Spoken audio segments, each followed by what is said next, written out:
This is the Big O Show.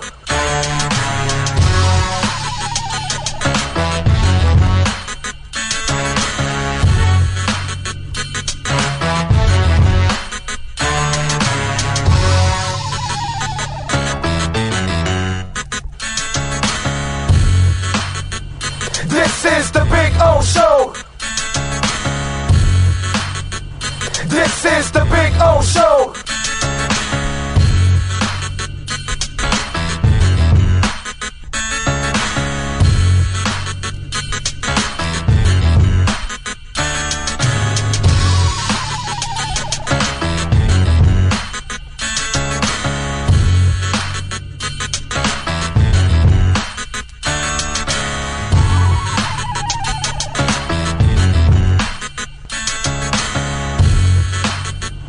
This is the Big O Show. This is the Big O Show. This is the Big O Show. This is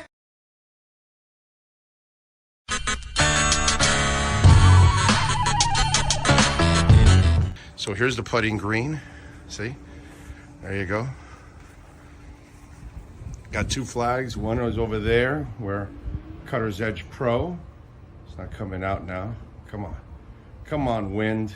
Give me a little wind. No, unfortunately. But there you go. And this one says Big O here. There you go. So there's my putting green. It's about, I would say about 25 feet, something like that. I get to practice, have a little fun. See? And then, of course, we got, the bunkers. Got to have the bunkers, man. Got all kinds of bunkers there. You know what I'm saying? So that's a taste of our backyard. There's Maiden right there. Maiden. Bono, how you doing, Bono? Bono. He's a Carolina dog, by the way. These dogs are amazing. Their temperaments are awesome. But there is the Sylvester Palm, which is just beautiful. All right, call my guys, Will and Mike at Cutter's Edge Pro. They will take care of you. Dogs are not included, okay? Can't include the dogs. Those are mine. But the exceptional work, oh, baby. Oh, baby, yes. Make your home an oasis. CuttersEdgePro.com. Go to their Instagram page, by the way, so you can see a lot of the before and after work that they do. And it is exceptional, baby. This thing's been on here for about 9 months. No grass growing through it or anything like that. Right, Bono? Huh? Bono!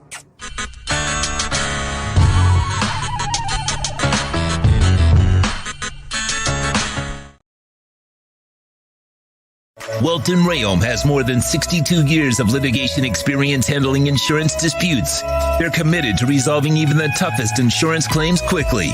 Call them for a free consultation. 954-966-4646. At Welton Rayom, they don't get paid unless you win.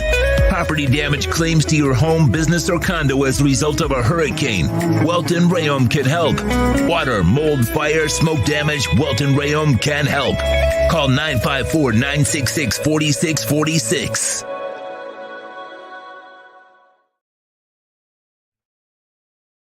When you move, you need a reliable company led by passionate folks, eager to assist its customers during a transitional process that needs to be smooth. Call Essential Moving Experts at 844-368-5750 for all your local and long-distance moving needs. You can rely on Essential Moving Experts.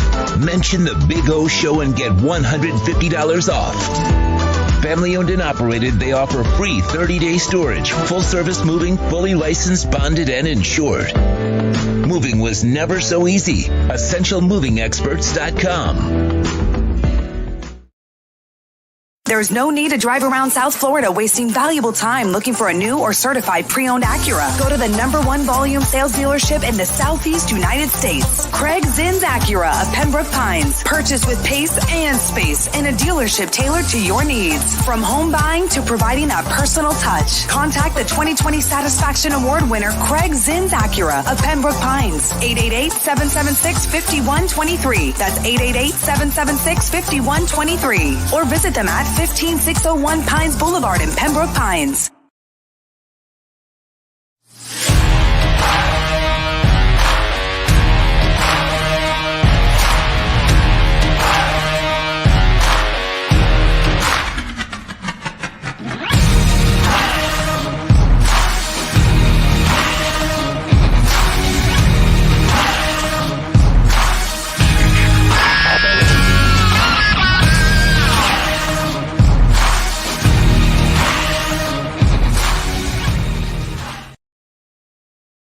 Viewpoint statements or beliefs expressed on the following program by the host, guests, or callers are not necessarily the opinions of FantasyXS.com, Media Group Inc. ownership, management, sponsors, or website. When it comes to South Florida sports teams, very few in the media have witnessed, lived, and covered it like the Big O. Let's start the program dedicated to your favorite South Florida teams with a passion that's unmatched. The Big O Radio Show is on. Here's the Big O. Morning, boys and girls, ready to rock and roll from beautiful Acura of Pembroke Pines. Yes, sir. Just saw Larry Schlossberg this morning. He's going to be jamming at the Revolution Live, actually, next month. So I'll be there watching Larry and Doors Alive jam a little bit, which is a beautiful thing.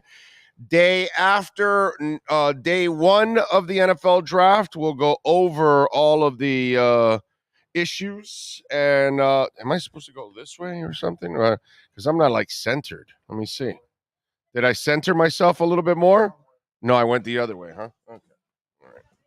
I think you're going to have to move that camera, bro, because I'm running out of table over here on this side. So anyway, we got a lot of things to talk about. We're going to talk to Ira Winderman now in a couple minutes here, and we'll get his thoughts on the Miami Heat advancing to take on the stinking New York Knicks on Sunday at 1 o'clock on ABC. We will talk, obviously, a lot of draft today. We'll go over what happened yesterday, and then now what's going to be left over now for the Miami Dolphins today in the second and third rounds. And I've got my targets, and we'll talk about it now. Now we've got real substance, to talk about. So that's really cool. We got the Panthers back in action tonight. See if they can make it a miracle and beat the Bruins at home. And if they do that, then it's Game 7 in Boston, and all the pressure will be on Boston. None of it will be on the Panthers. We'll see if the boys can actually get it done. Marlins actually beat the Braves yesterday. They will start a set against the Cubs. We got a bunch of other things that we'll talk about on the side, but that's pretty much what's on the table. Ira will join us now. Manny Navarro will join us at 11. Scott Pianowski will stop by at noon, and Cameron Wolf will join us at 12:30. Let's get to Ira Winderman and our Acura of Pembroke Pines Miami Heat and NBA report. Heat fans, time for the best insight of your favorite team with insider Ira Winderman, exclusively on the Big O Radio Show. It's the Acura of Pembroke Pines Miami Heat and NBA report. Here's Ira Winderman. All right, there we go. Just got a text now. Banner will be ready next week, Sean. So that's good. Good. We got a new banner coming. So hey, before we begin our Acura Pembroke Pines report, Yes. ladies and gentlemen, Orlando Alzagari would like to issue an apology to Bam Adebayo and all Not of at our all. listeners. Orlando, the floor is yours. super role player. He did it. He did what he was supposed to do on the other night. He sucked the first half. In the second half, he got the rebounds. He got an assist. He scored some garbage points. Got a triple double. No garbage points in overtime games. No garbage points. What I'm saying is putbacks and things like that. That's Important points. Okay. Yeah, it's still important. He's a super role player, Ira. He's not a franchise player, my man. All right, He never will be a franchise player. If you cannot impose your offensive will on people like Jimmy Butler does in a 2-point game or Steph Curry does in a 3-point game, you cannot be a franchise player. You cannot be a number 1 or a number 2. If we're honest with ourselves, Bam Adebayo on a real basketball team, if he's playing with Shaq and Wade, he's a number 3. If he's playing with Bosh, LeBron, and Wade, he's a number 4. If he's playing with Timmy and Zoe, he's a number 3 at best. That's who he is. If you had to put him on a real basketball team, the problem is Pat Riley has done a piss-poor job of finding a real star next to Butler, so you have forced a square peg in a round hole with Bam and Tyler, and Bam is not built to play the way he played the other night every night. That's why he's not a star. I don't need to apologize jack shit. He needs to perform at a high level every single night before I even come close to apologizing. He is a super role player. I nailed his name. That's who he is. He's not a star, Ira. He's not a franchise player. They're paying him that way, but he doesn't play that way. You watch Kachuk, that's a son of a bitch. You watch Barkov, he has no SOB in him. And that's the problem with Bam and Barkov. They are supremely talented, but they don't have dog in them. Jimmy Butler is a dog. Alonzo Mourning is a dog. Dwayne Wade is a dog. Bam Adebayo is a very talented player, but he's not a dog, my brother. So I have nothing to apologize. The day he starts to bark and bite at the same time, then I'll be impressed. Oh, actually, I have a text here from Orlando Alzagari. I'm sorry. I need to say this on the air to follow up, but I'm a big Bam fan. I'll leave it at that. Folks, I'll show you the text later. I love Bam, the human being, just like Barkov. And you know what? Here's the difference. And you know what? We got to stop with this. It's never going to happen. He's not developing a nasty streak. He's not developing an edge. He's not a dog. He's just a great dude, but he's too nice. And so you just got to kind of hope he can support you from a night in and night out. Double and stepping forward as the second best player in that moment, Big O. Not in every moment, but in that moment, he was the beta you needed. He scored. He rebounded. He assisted. He triple-doubled. He got you to the end. And you know what? He used up every one of his damn fouls doing it along the way, not playing passively. For all the concerns about the height of the Bucks, and look, he'll have the challenge against the Knicks. Mitchell Robinson has been fantastic this postseason. Arguably the best true big man in the Eastern Conference, maybe outside of Joel Embiid with what he's done. So there'll be another challenge. The Knicks are a great offensive rebounding team, a great rebounding team. So we'll have his challenge there. Hey, by the way, Mel Piper says, I got no doc. Hey, Mel, why don't you come over here so I can kick your ass? Mel? Why don't you come over here, buddy? And Mel, you know what? 15601 Pines Boulevard. I'll show you what kind of dog I got in me, bitch. And we'll also come over here, Mel Piper. Let's go. And we'll also find you a nice pre-owned vehicle. We'll find you a nice pre-owned vehicle. Piper. Let's go, buddy. You don't even have a real name on the chat board. What are you talking about, bro? Don't try to challenge anybody when you ain't got no balls, dude. Right here. I'm here right now. I'm live a couple times a week out in the streets all the time. I'm easily to be found. You want to see? Come up here. You want to try me? The hell out of here. Block that fool. The only way you're going to get on is coming to see me personally. Now, Mel, go ahead, Ira. I love these guys. I think that they're tough. Well, I'm the one that's out here in public. You know what? Who are you? You know who's tough? Jimmy you Butler. Hide like tough. A little bitch. Jimmy Butler was tough. Bam was tough enough. And what they did. Look, Big O. When you and I spoke Monday on our Accurate Pembroke Pines report, when we went on with our RaidRecovery.com Inside the Paint show with Kurt Heelan on Wednesday, we did not expect today to be an off day for the Heat. We did not expect today to be preparing for the New York Knicks. All things said for this team and each of their players. Matter of fact, Big O, I would put it this way. Caleb, dude. Yeah, no, I want to put it this way. The entire last month, everyone. Gabe Vincent has been your most consistent shooter the guy that's hit the biggest baskets, and for, maybe your most important 3-point shooter in the last month has been Gabe Vincent. It wasn't like a great percentage in the last game, but he had key ones, and he's been doing it for the last month because the last couple of weeks of the regular season, Gabe stepped up in a big time way. So I know, but I got to give Gabe a little extra love. What I'm saying, Big O, is you and I have questioned each individual player, but let's look at this Bucks series and let's look at those supporting players. Gabe Vincent was a very good starting point guard in that series. He did a really nice job. Yeah. Caleb Martin had 3 games, especially early in the series, when he was the dog that you've looked for in Bam. Caleb has that dog. He's that Rottweiler. He showed that early in the series. Duncan Robinson coming out of nowhere, and what he did to make 3-pointers that mattered. He made himself a factor for the first time in weeks. Kevin Love, who we all questioned is over the hill and a bad buyout deadline signing. He was huge in that last game with his double-double and what he did. And even Cody Zeller, when all the big men got in foul trouble, that SOB puts his mask on, goes in there and mixes it up. That's what you and I have been talking about on our Accurate Pembroke Pines reports now for weeks. When will the other guys step up and support Jimmy Butler? Didn't need a lot of support with 56 and with 42. But when he needed someone on his side, Kyle Lowry had 2 very good games at the end of the Kevin series. Love, actually. The only game that Kevin Love has really come through, it was the other day. He's actually had a couple. He's actually had a couple in this series also. You know, he wasn't made for the matchup against the Hawks. He wasn't made for the matchup against the Bulls. It'll be different horses for different courses. Even this series, he'll probably have to guard Mitchell Robinson because you sure as hell aren't putting him on Julius Randle, even with Julius Randle battling that ankle. Series change. Different leading men change. You'll need different horses for different courses. What I'm writing for the Sun Sentinel, my Sunday column this week is, this is when you will miss Tyler Hero.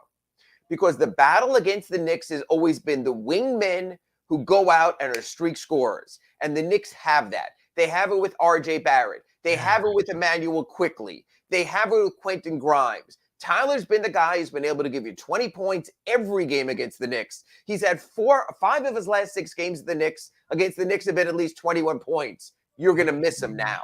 I think you can get his, maybe you might miss a little bit more of his ball handling, but scoring, his points, I think you can get them from other places.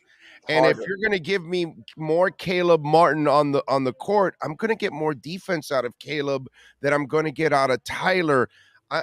The problem I also have with Tyler, just like Bam, I haven't seen enough nights of consistent dog to say, okay, yeah, I got him. I'm going to miss him. You know what I'm saying? It's like it comes, but it goes. And he's here and he's not there for a couple games. And defensively, he's not really a guy that you can really count on all the time. Plus, he's also got the injury history, which he's had throughout his whole career so far. I'm not so sure yet that you just got by the Milwaukee Bucks without him the last couple of games. You just beat Giannis in the last 2 games. But you didn't know what I love about people that want to take a shot at the Heat winning this series? Okay. Yes, they got the break with Giannis early with the injuries. I get all of that. But the only game they won was without Giannis. And then he came back for 2 games, and he played his ass off. Now, he didn't play well, but still they had Giannis on the court the last 2 games, and the Heat beat him the last 2 games with Giannis on the court. So, to me, I think you can replace Tyler Hero. In some series, I would agree, Big O. In a series against Milwaukee, when they were giving up the outside shot in the 3-pointer, you could do that. In a series against the Knicks, when you need to match their streak scorers, every game I can remember in the last year, against the Knicks, you had a Barrett, you had a Quickley, you had a Grimes, you had some wing for the Knicks go off, and you had Tyler with his streak, 6 straight points, 8 straight points, 10 straight points, keeping you afloat for the Jimmy Butler minutes. Here's the deal. What Jimmy Butler did in that first round was otherworldly. You know what? You and I, we were debating the best Heat playoff game ever. And we were talking about Dwayne against Dallas and LeBron in Boston.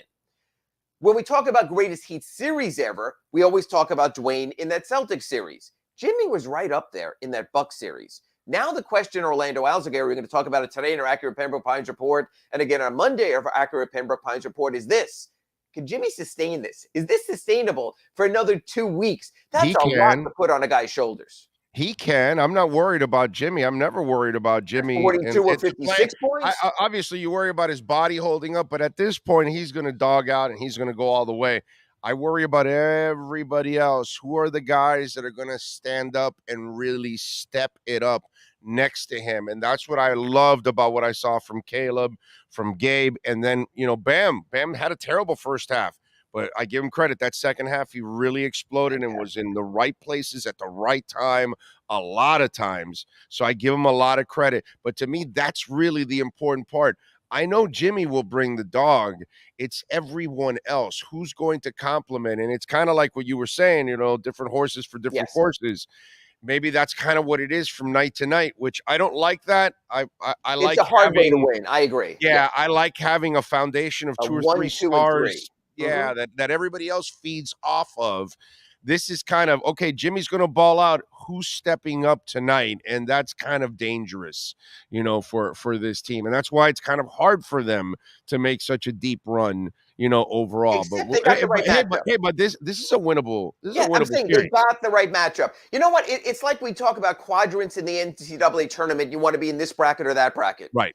The best thing that happened to the Miami Heat, and it sounds really weird, was losing to the Atlanta Hawks because it put them in this side of the bracket. In the side of the bracket where Giannis Antetokounmpo was injured for 2 games and he got past Milwaukee, where you were getting the winner of New York, Cleveland, either series better than facing Boston or Philadelphia in sort of the death side of the bracket. It's sort of like where FAU was in their side of the bracket, where if it wasn't them, it was going to be San Diego State, it was going to be Kansas State, it was going to be some sort of upstart team. Look, this is how, to me, the series comes out. Jimmy Butler is great. Jalen Brunson is great. Best off-season signing in the NBA. Those two, I'm going to put Jalen Brunson as greatness based on what he's done. He's taken that sad sack Knicks to another level. Yeah. So then it comes down to, you have Bam Adebayo and you have Julius Randle with a bum ankle, and that's a factor also. Yeah. Or else, it's like you said, Big O. It's the other guys. It's who else steps up. Does RJ Barrett have a moment? Does Quickly have his time? Does Mitchell Robinson dominate for the Heat? Who can it be? Can it be Gabe Vincent? Can it be Max Strus or Duncan Robinson hitting threes? Can it be Kyle Lowry coming back from the dead? No more back-to-backs. A 3-day break after game 2. They play on Sunday at 1. They play 7:30 on Tuesday. They're off Wednesday, Thursday, Friday. You can go balls to the walls on this one because you have a 3-day break after. Yeah, this to me looks like a 6 or a 7-game series. The Heat could not have gotten a better bracket. And while that happens, Boston and Philly will be beating the crap out of each other just to get to the winner of this series, which means there's probably a good chance Joel Embiid gets hurt again. So it's going to be really interesting. So what appeared to be over in the fourth quarter against Chicago Bulls, losing in the fourth quarter, season on the brink, and now here we are, Big O, 2 weeks later. I'll be flying to New York, might be flying to Boston or Philly also. Would be a lot of fun. And Bromar, by the way, I agree with him on the chat board. He says Caleb probably the only other player with dog in him. And I would agree with that. They kind of neutered him because they put him at power forward this year. And that I'm sure physically that wore him down. But once you play him at his natural position, we're now seeing more of the Caleb we saw the year before. You know what, Big O, can I give you 2 more mini dogs? I really like Caleb. He's the one guy. I'm going to give you 2 more mini dogs. I agree about Jimmy, of course. I agree about Caleb because that's who he's been. Yeah. You know who else I would say are mini dogs here, though? Cody Zeller, when he comes in, throws his body around. He puts his face into it. He throws his body into it. He's like a crazy man. So I think there's some dog there. And you know what? I think Gabe Vincent has some dog. For sure. Because his butt has been beaten down. He's not tall enough. He's not good enough. He's not a fill-in replacement. And all he does is go out there and ball. And he plays way above his stature, and he gives you all he can. I think you really have to give him credit as well. Oh, no, I told you. I've noticed it for the last month. He's been one of the key players on that team. And, yeah, he has. And when you were saying about the 2 other little dogs, I already was saying Gabe right away because, for me, Gabe has definitely shown it. But I'm with Bromar. I think Caleb is the other guy that really needs to. That's why I think you're not going to miss Tyler as much if you give me more Caleb, I'm going to get more of a two-way player than I am from But Tyler. I think you're going to need to find the creative scoring because Tibbs is a really good defensive coach. And unlike Mike Budenholzer, doesn't look like he just woke up from a nap every time he coaches a game. Okay, but wait a minute. All right, but I was going to ask you about this. Okay. Yes, Tibbs is Mr. Defense and all that kind of stuff. Spo is Mr. Everything.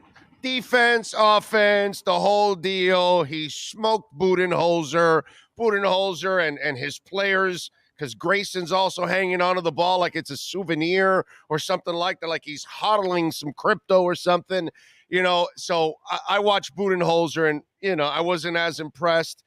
And Thibodeau's one of those guys. I know he's an effort coach in the defense and all that, but that's the other thing that when I start looking at the matchups, we could talk about all the players we want, but I always feel better that the Miami Heat have the better X's and O's guy defensively and offensively in every matchup, including this one against Thibodeau. For me, Spo is way better than Thibodeau. I would give him the check mark, but I would not put as way better as I would have over Budenholzer. That's the difference.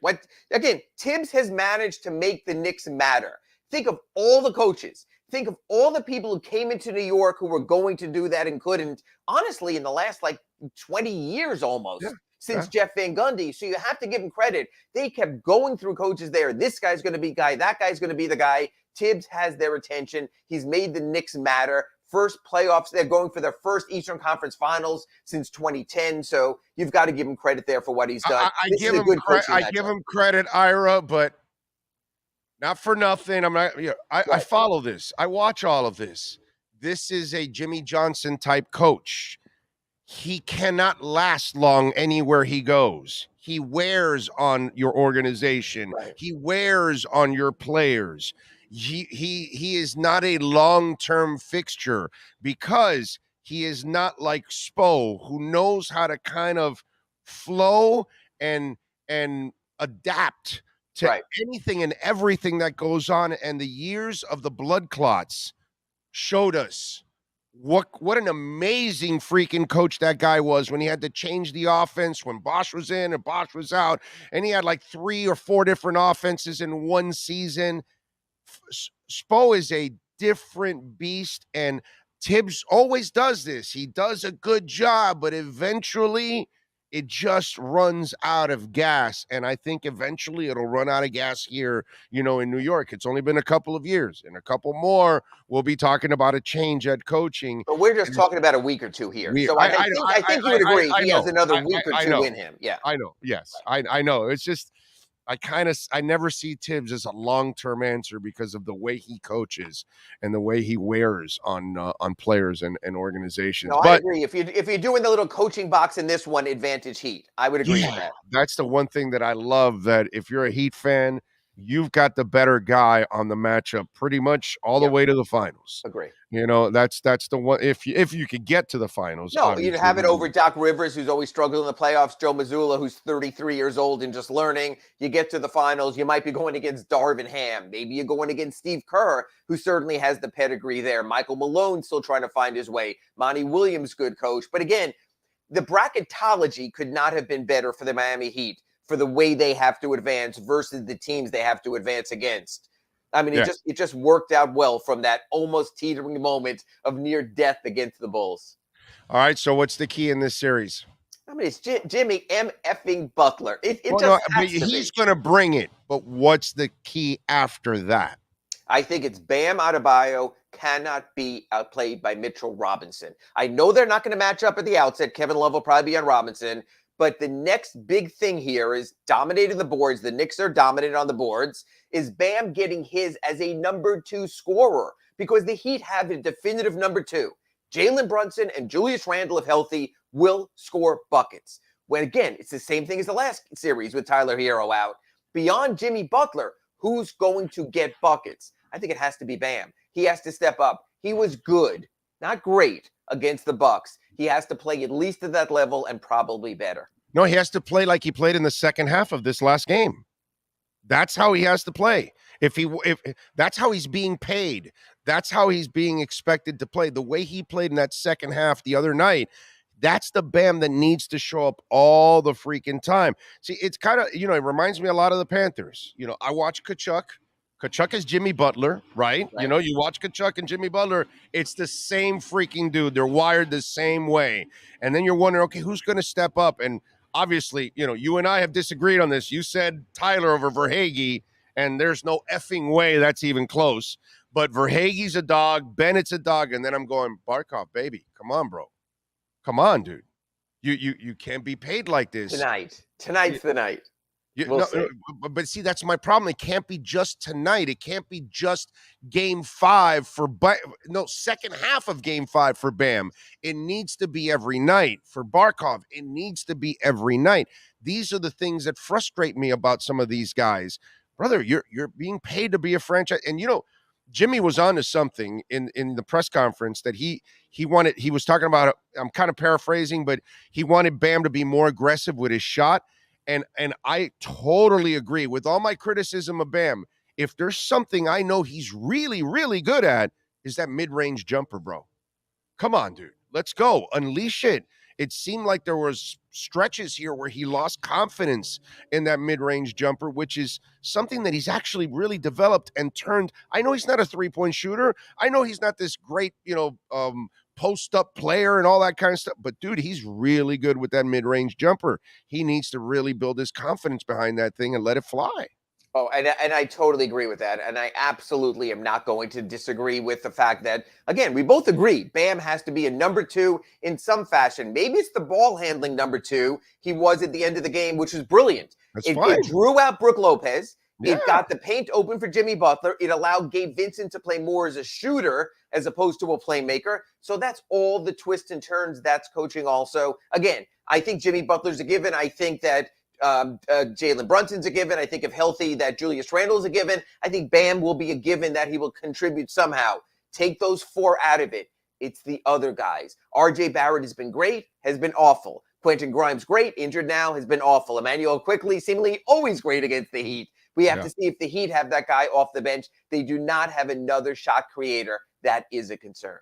What you doing on the Sun Sentinel leading up to the game on Sunday? Well, I wrote about Jimmy Butler today. It was interesting. Last week, Caleb Martin's brother Cody told me his brother's nickname was Psycho in college. And now Eric Spoelstra tells us that Jimmy Butler is psychotic. So Psycho and Psychotic are leading the Heat in, which against the Knicks makes all the sense in the world. Going to speak to Eric Spoelstra in a little while when we're done here, talking about his strategy going into the game. The Heat are meeting today at their arena. They'll practice tomorrow, head off to New York. You'll have all that. I'll have my Sunday column talking about how the missing X factor is Tyler Hero. I'll go through why I think that's the case, how that could swing the series. Made my prediction at the Sun Sentinel today. It's sunsentinel.com. I'll let people click on that. Dave Hyde, Kevin Lerner, rest of our staff made our pick. So you know what? As shaky as it was, to me, this is all gravy. To be in the Eastern Conference semifinals. Yeah, no, that's it. Kindle the Knicks. This is the best of times for the Heat. So you know what, folks? Enjoy it starting at 1 p.m. Sunday on ABC. I know Giannis may not want to hear this, but it's already a successful season for the Miami. Maybe not for Giannis, which, by the way, you can be right and you can be wrong. And he was kind of right and wrong with that statement. Yeah, you can't necessarily call it an abject failure, but in your case, as a number 1 seed, sadly, bro, it is a failure in your part. So it's, Well, we'll see what their new coach does next season. Yeah. Follow him on Twitter at Ira Epeat and catch his work at the South Florida Sun Sentinel. Ira, thank you very much. Have a great weekend. We will talk Monday from New York. Thanks, Big O. You got it. On the club, drinking some coffee. All right. Ira Winderman, and we are here at Acura Pembroke Pines. I'm getting closer. It's the end of April. May's about to start. Then June comes and July, and then I hear in August, I get excited a little bit. I might be able to sign up for my electric Acura that's coming in 24. Yeah. I can't wait. It's probably going to come around February of next year, March, right around there. It'll be close to the Bitcoin halving. So, it's just going to be a beautiful time there because, Bitcoin will be probably somewhere in the 70,000 range. Going to hit about 100,000, something like that. It's a beautiful thing. So come on out to 15601 Pines Boulevard, just off of I-75 in Pines. Check out the lovely selection. And we got an awesome selection of certified pre-owned vehicles. Got a showroom in there with beautiful cars. Come on out, see Larry Schlossberg, Pat Nasto, Tony Stampone, and all the phenomenal people out here at Craig Zinn's Acura of Pembroke Pines. You've been listening to the Acura of Pembroke Pines Miami Heat and NBA Report with Ira Winderman. When you're looking for award-winning service and great deals from the #1 volume Acura sales dealership in the Southeast United States, you go to Craig Zinn Acura of Pembroke Pines at 15601 Pines Boulevard in Pembroke Pines. Right, all right. There we go. Nobody is stopping Butler on the Knicks, Daniel. I'm with you there. No doubt. Tua Time says, my issue with Bam is that he isn't physical enough in the paint. Instead of driving in and drawing a foul, he'll put up a little jumper, drive in, use that power. I just want Bam to be that what I saw in that second half. I need to see that every night from him. Yeah, I mean, you play with Jimmy. Doesn't it rub off? You watch how maniacal he is out there. Why aren't you playing the same way? And it drives me crazy. It's Alexander Barkov, bro. It's the same shit. You know, I know you have the talent, bro. I get it. The Lord blessed you with this amazing skill set. Now show me the fire behind it. That's what I need. That's what Tim Hardaway played with. That's what Zoe played with. That's what Wade played with. That's what LeBron plays with. You know, the great ones. That's what Jimmy Butler plays with. Part of being a great player is that you have that great desire, that fire that's burning in you. That doesn't stop you. Jazz Chisholm has it. Whether it turns into, being great, you never know that part, but you got to have that dog in you, and I just don't see it in Bam. And that's my problem. That's why it was funny. Oh, you got to apologize. No, I don't need to apologize. Jack shit, bro. Because you showed up for a half? No, man. I need you to show up every single night. That's what I got from Marino. That's what you got from Ricky Williams. That's what you got from Jason Taylor. That's what I get from Kachuk. That's what I get from Verhaeghe. I don't get it from Barkov. And that's my problem. I mean, they had a kick-ass game the other night against Boston. Barkov had an assist. Your, quote, best player. We know it's Kachuk. But, everybody, Barkov, as a two-way player, everything, top 20 in the NHL, everybody says. Maybe even top 10 talent-wise. But it's about this, dude. What do you got here, bro? You could say, you know what I love? When people pick on Chris Bosh, and then I'll turn around and tell them he had the most important rebound in the history of the Miami Heat. He had the most important block shot in the history of the Miami Heat, and he had the most important assist in the history of the Miami Heat. He made 3 plays in a key series that if you don't make those plays, you don't probably win that series. And that's part of what he was. But he kind of had to become the third wheel because it's so hard in basketball to have 3 guys that are going to score a ton. Usually some guys got to take a step back and 2 other guys are going to elevate the whole deal. That's kind of the way it goes, unfortunately. But he was always there, and that was his greatness, that he could fill in competently. If one of them were out, he'd step in right away, carry the team, do whatever he has to do. But if not, he was so good that he could complement the other 2 guys. I think Chris Bosh goes, I think he's underrated, underappreciated. And let me tell you, the blood clot years, I was super frustrated with him in that sense because he was holding back the team. And I get it, he was trying to keep his dream alive, but come on, dude. It was over, come on. Take care of yourself and your family. You got your championships. You're in the Hall of Fame. You did everything you were supposed to do. But I just don't see that from Bam, and that's my problem. All right. Can the Heat compete with the Western Who cares about that right now, bro? Just worry about the Knicks right now. Let's see if they can get past the Knicks, and then you'll worry about the next opponent, and, who knows? For them to even get to the NBA Finals would be a miracle and a half. Hey, by the way, isn't some guy supposed to bring some money to bet already? What happened? He did? Oh, he's there? What was the name? Sam is the guy's name? Where is he? Where's the money? Where's it? Where's the money? I don't see him. Where's that coward? Big O, did you see the Von Miller interview? Had a really cool quote about how tough Tua is to sack. Man, can't wait for the Von Miller doesn't know the QB position tweets. LOL. I did not see it, but I'll check it out. At 10:06, he said, "Big O, good morning. You ready for the bet?" Well, where is he? I'm ready. I'm here. I don't go anywhere. I'm here. Every day I'm here. I can be easily found. I show up live at different places throughout South Florida. I go to concerts. Everybody knows that I'm at a concert. I am super easy to find, bro. Super easy. Many of you have walked up to me at concerts in different places to say hi. You come here we get listeners come here all the time. I'm super easy to find. I don't hide. I don't go anywhere. I'm here. Will Greer trade up for mayor or Washington?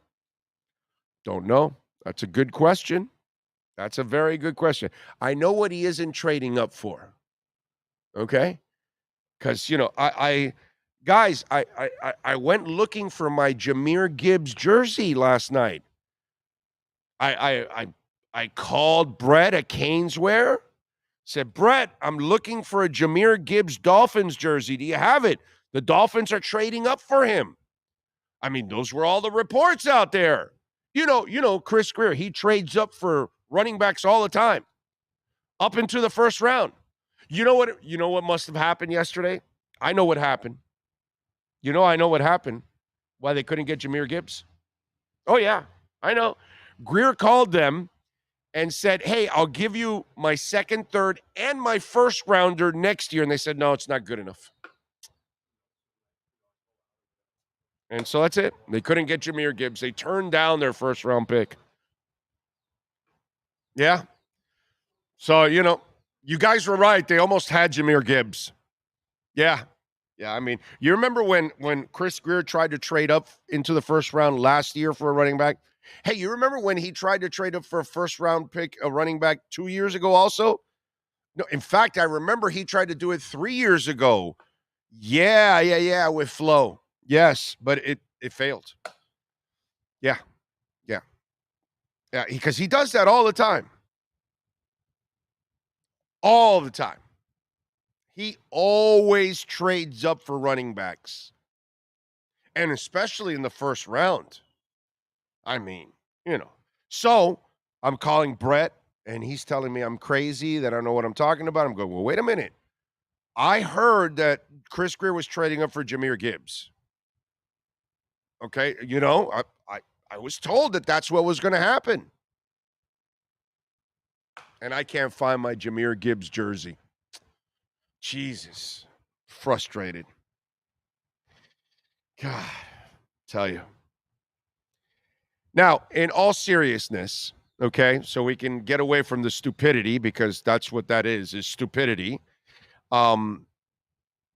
When you do this, okay? Yeah, that's right. Tell him to Cash App the bet. That's right. Let's go. You don't even have to show up.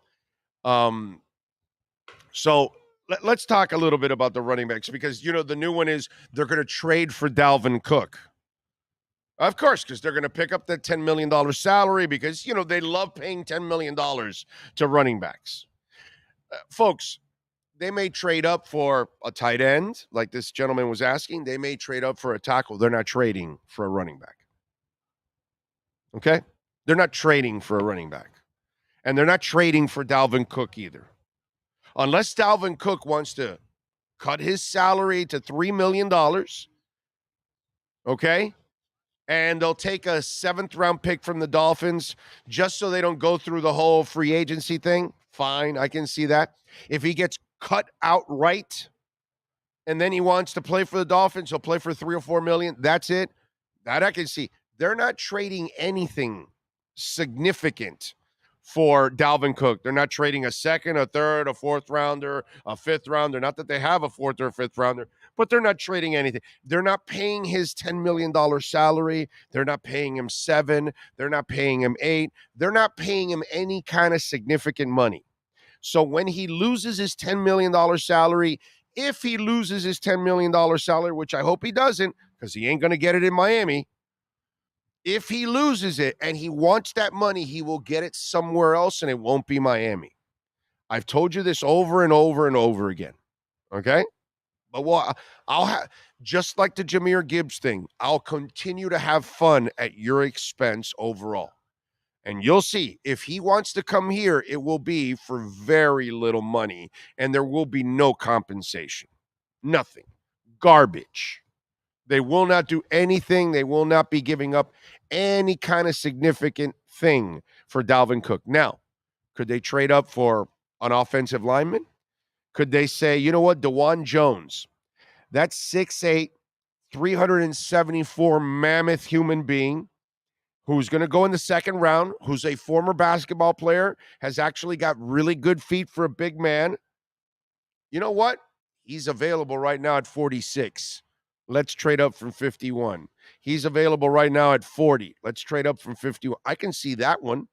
I can see them trading up for DeJuan Jones. I can see them trading up, or actually, I don't think you even have to trade for this kid from Old Dominion, Nick Saldiveri. And by the way, offensive tackle, 318, 6'6". That's a guy that's going to be there for them. They won't have to trade up.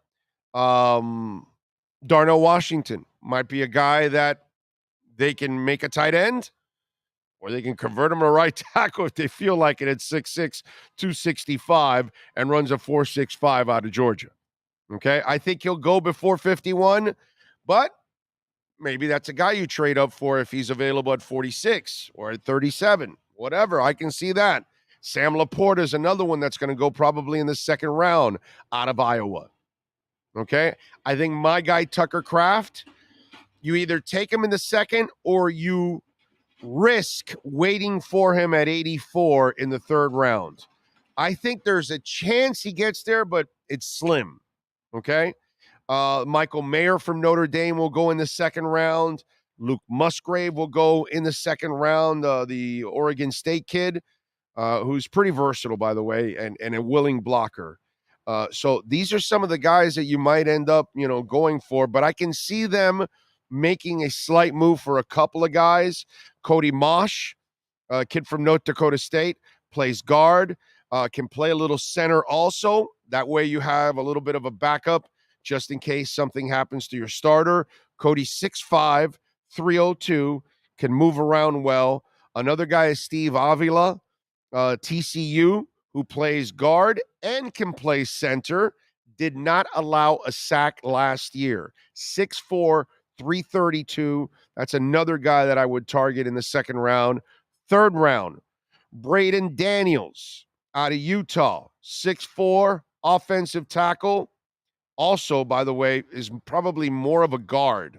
So if they're looking for a guard that has a little flexibility to play tackle, this is a guy in Brandon Daniels from Utah. That could be an option. LSU, Anthony Banfeld, guard, tackle, 6'4", 332. That guy's going to go somewhere in the third round. So you've got options. There'll be a couple of guys that they can trade up for, and it'll be kind of a tight end or a lineman. Okay, maybe there's a linebacker. I'm not sure. But I think what they will not be doing is trading up for a running back. Now, I'll give you a couple of wild cards, and I'm going to be ready to piss you off. Okay? Even though I don't think he'll take him this high, if he wants to take a running back and he wants to get the Taj Spears kid out of Tulane in the second round, I don't think he'll last to the third. But if you take him in the second round, which I don't think he would take him that high, I got to tell you, I would not complain about that kid. And then the other one that I won't complain about, and it has zero to do with Tua. Okay, I think of big picture, the whole thing. Hendon Hooker at 51. Okay, those are two that I don't think is going to happen at all at 51. I think Hooker will be gone before 51. Okay, way gone before 51. But just for shits and giggles, I want to mention it. Okay, and I think the Spears kid will be gone before 51. But those are two kids that I don't expect the Dolphins to select. I don't expect them to be there at 51, but they are just wild cards that I love because I would love to pick up Hooker and develop him and trade him for multiple picks because I know I'm going to get a first and at least a third in return in a year from now. Get him healthy, showcase his ass on blowouts, showcase his ass in the entire preseason, and I'm trading him for a first and a third in a heartbeat from somebody, okay? And then the Spears kid, I just think he's going to be a really good back, you know? And you know, we were talking about this off the air, and I posted it on Twitter too last night. Folks, it's about building your offensive line. Some of you are so hooked on, oh, we got to go get Jahmyr Gibbs. And by the way, I think those picks early on, I think those were stupid picks of those running backs. I'll get into that. But I just feel like you got to build the line. Your running back's got 4.5 yards to carry. You need to protect Tua. You need to have a great running game. How do you do that? Build the line, dude. And they're not done yet. That left guard and right tackle is still a question mark.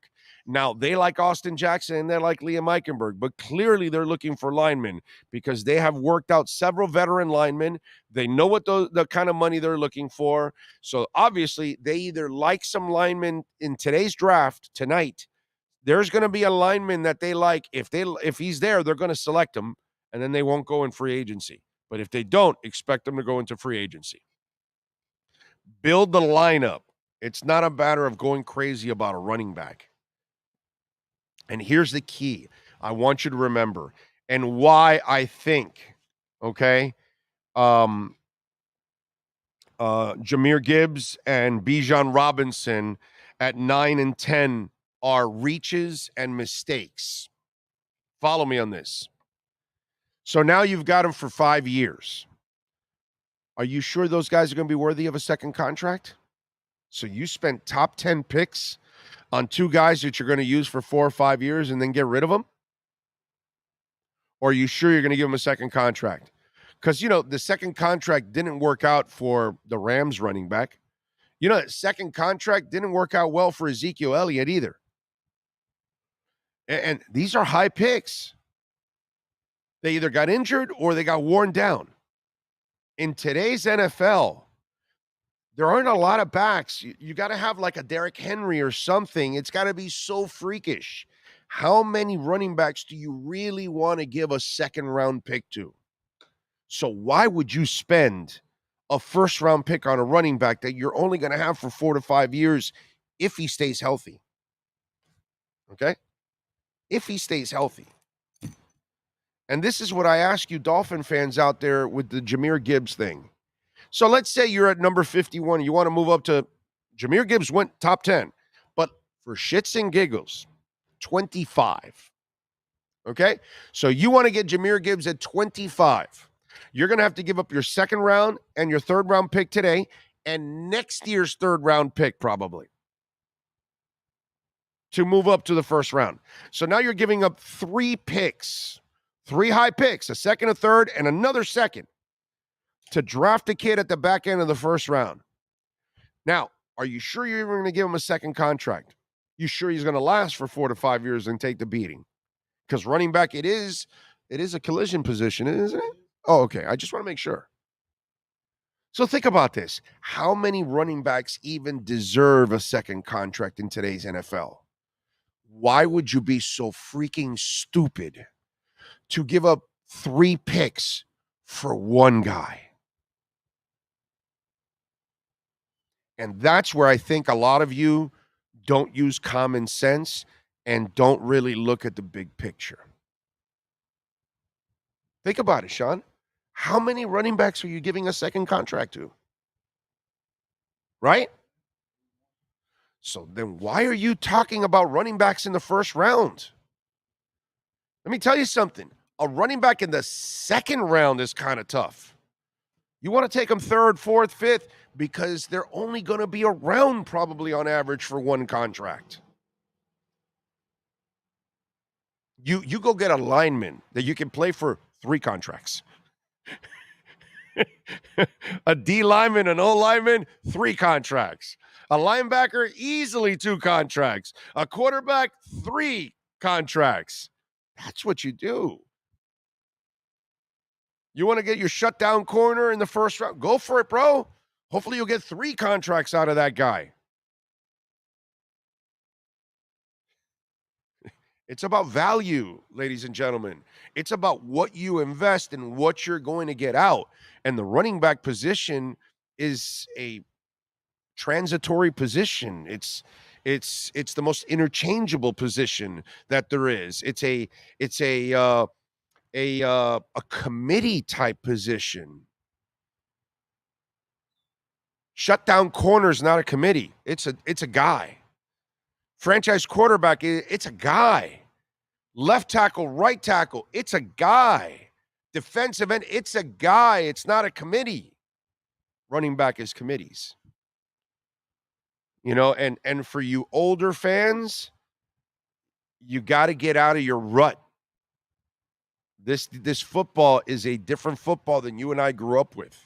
It's not about handing it off to Barry Sanders and handing it off to Walter Payton and Emmitt Smith and Larry Zonka and give them, 25 carries a game. And here we go. Let's go, Jamal Anderson, 460 carries a year. No, dude, that's not what it is anymore.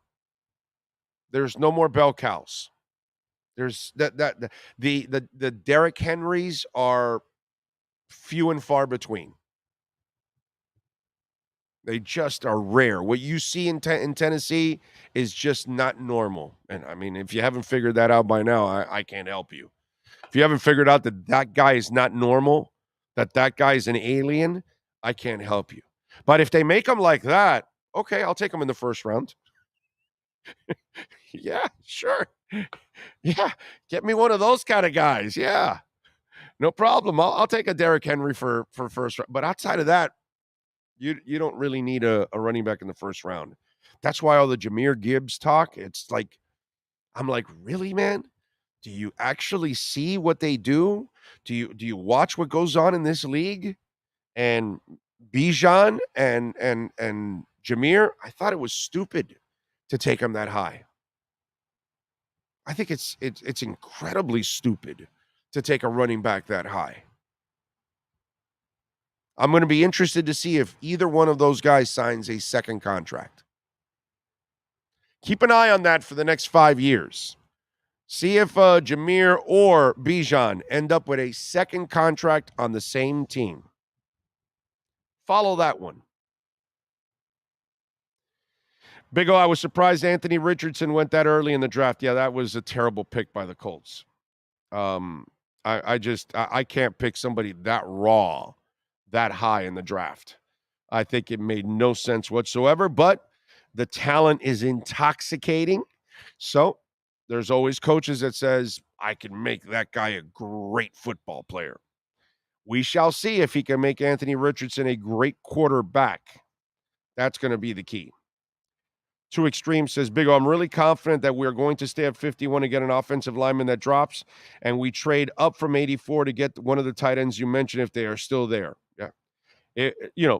Put it this way. If you get DeJuan Jones and Tucker Kraft, tonight you're going to see me lose my mind.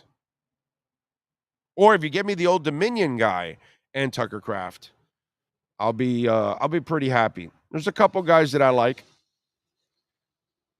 And you may want to listen. You never know. We may be able to break the story before everybody else on what they pick. We'll see. Let's see. Come on, Big O. Stop it. You're making too much sense. I know. Thank you, sir. Lions blew their picks, Big O. How the hell do you pass up on a top-rated player when he falls to your lap? So Lions, yeah. And they have 2 running backs already. They have the Henderson guy, and they have a Swift, right? in Detroit, right? Don't they have Swifty? Right? So he's a Swifty, huh? He likes Taylor. All right. Remember, you can make a donation through Cash App or Venmo at Cash Big O Show. That is Cash Big O Show at Cash App or Venmo. And remember, you can make a Bitcoin donation. Have we had any super chats? Because I may have missed it. No, right? Okay. Just want to make sure I haven't missed any super chats because that would be rude. That would be so rude if you sent a super chat and I did not acknowledge it. Bitcoin's just over 29,000. Jasmine's at 67. We're all in the green. Every one of you that's on the Jasmine train with me, you're all in the green. Every one of you. Not ready yet to cash in. We need a lot more, but it's pretty cool. Big O, why is Will Levis falling? I'm not a Will Levis guy. I said this before the draft. I did not believe in the kid as much as others out there, but I got to tell you something. I am only asking for one thing now. I need Will Levis to fall all the way through the end of the 7th round. Okay? His girlfriend is a smoke show. All right? Just want to tell you, she is exotic. Will Levis has got a, franchise type babe next to him. Okay? Sure, the other rest of the family, good-looking family and all that, but his girlfriend, I got to give that kid props. That's a good-looking woman there, bro. That was outstanding. All right? So if you want to show me the draft, since I got to watch the next 7 rounds, I don't mind if you just keep, Will Levis there and everybody keeps passing up on Will Levis just so we can take shots with him and the girlfriend. Okay? Because damn, dude. That is Will. Strong, dude. Strong. Okay? Mad props. Welton Rayom. We love talking about Welton Rayom. Dan and Jeff, they know how to get it done. Call them 954-966-4646. They're helping a lot of our listeners right now that have been dealing with storm issues, and they're dealing with these idiot insurance companies that you know what they're doing. They're trying to take advantage of you. 954-966-4646. You can call them for a free consultation. It doesn't cost any money to call and ask a question, and you can find out if you have a case, how strong it is, and Jeff and Dan will fill you in. Call Jeff Welt right now, 954-966-4646, wherever you're at in Florida. Hell, one of our listeners in Orlando drove down and hired Dan and Jeff, man. They're doing work for them. We got several listeners here in South Florida, especially just after the storm. Call them. If you got bankruptcy issues, if you've got condo damage, homeowner property damage, criminal defense, business owner claims, commercial litigation, personal injury, 954-966-4646. These insurance companies are looking out for themselves. The adjusters are looking out for the insurance companies. They don't care about you. Dan and Jeff, Welton Rayom, they have their own adjusters who, guess what? They're your left tackle. Okay? So hire your left tackle against these damn insurance companies and get the defensive ends that are going to sack their ass. Welt and Rayom, 954-966-4646. Tua Time says, I thought the same thing about the girlfriend, Big O. Tough to feel bad about him falling out in the first with that woman on the side of him. Yeah, bro. Smoke show. Damn, Will. Smoke show. Just has a total exotic look to her, man. Brian says, Big O, would you be questioning if Miami picks a safety? Brian Bench from Bama at 51? No, I'm not, because that must mean that they must need another cover safety there, and they maybe not sure if Brandon's going to come back from the Achilles and all that kind of stuff. So yeah, no, I'm not. Depends on what player they're going to pick. What if they're going to pick a safety or another corner or I'm not gonna complain, bro. You know, if I can call my guys around the league and they tell me whatever player they picked, okay, Junior Felix is now a strong safety, former baseball player, and my scouts tell me that he's a good player, and then I have no problem with it. Or if I really like the player myself, then I have no problem with it. Okay, but we'll find out. I mean, you know, I don't see the thing I don't play on this game in this show is stupid ass hypotheticals. What if this or what if that? And that's why I don't get too much into what happened in the first round and oh well, what do you think about let's wait till the first round is done and then we'll know who's available for the second round. That's kind of the way I like to do it. And I get that you fans out there, you love to, you know, just listen to any kind of thing that's out there for the draft. But I just don't throw that stuff out there just to throw it out there for content purposes. It's a waste of time. You know what I'm saying? So I kind of like taking step by step, and I don't like playing the silly hypothetical game. What if they draft this player or that player? What is your reaction going to be? They draft a good player, I'm good with it. If it's a safety that I get bad, you know, a bad rap from, then that's it. What can I tell you? Jerome Baker. I did not get a good review from Jerome Baker.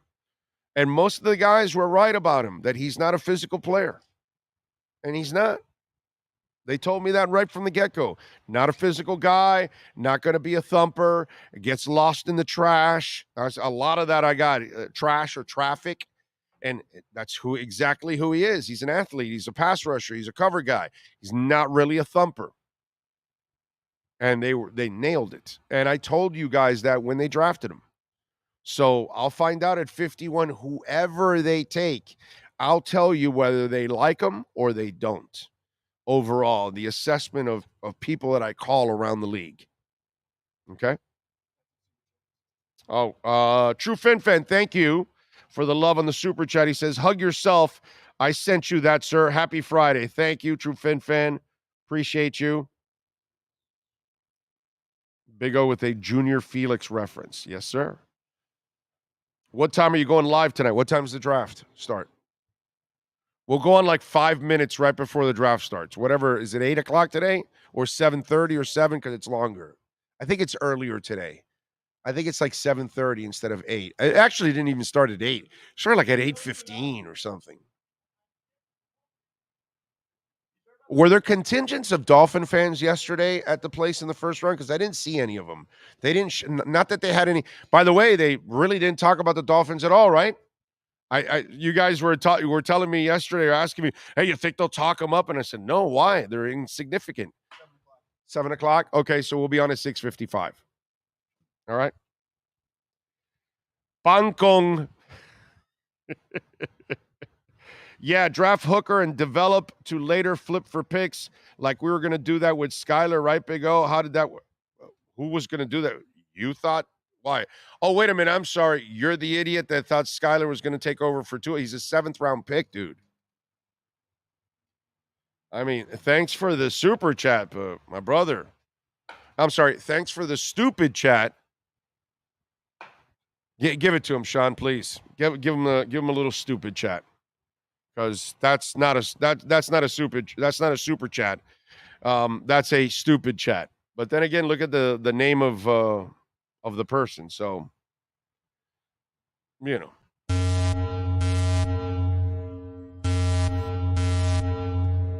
Save your brain cells. Stupid chat. Stupid chat. Stupid chat.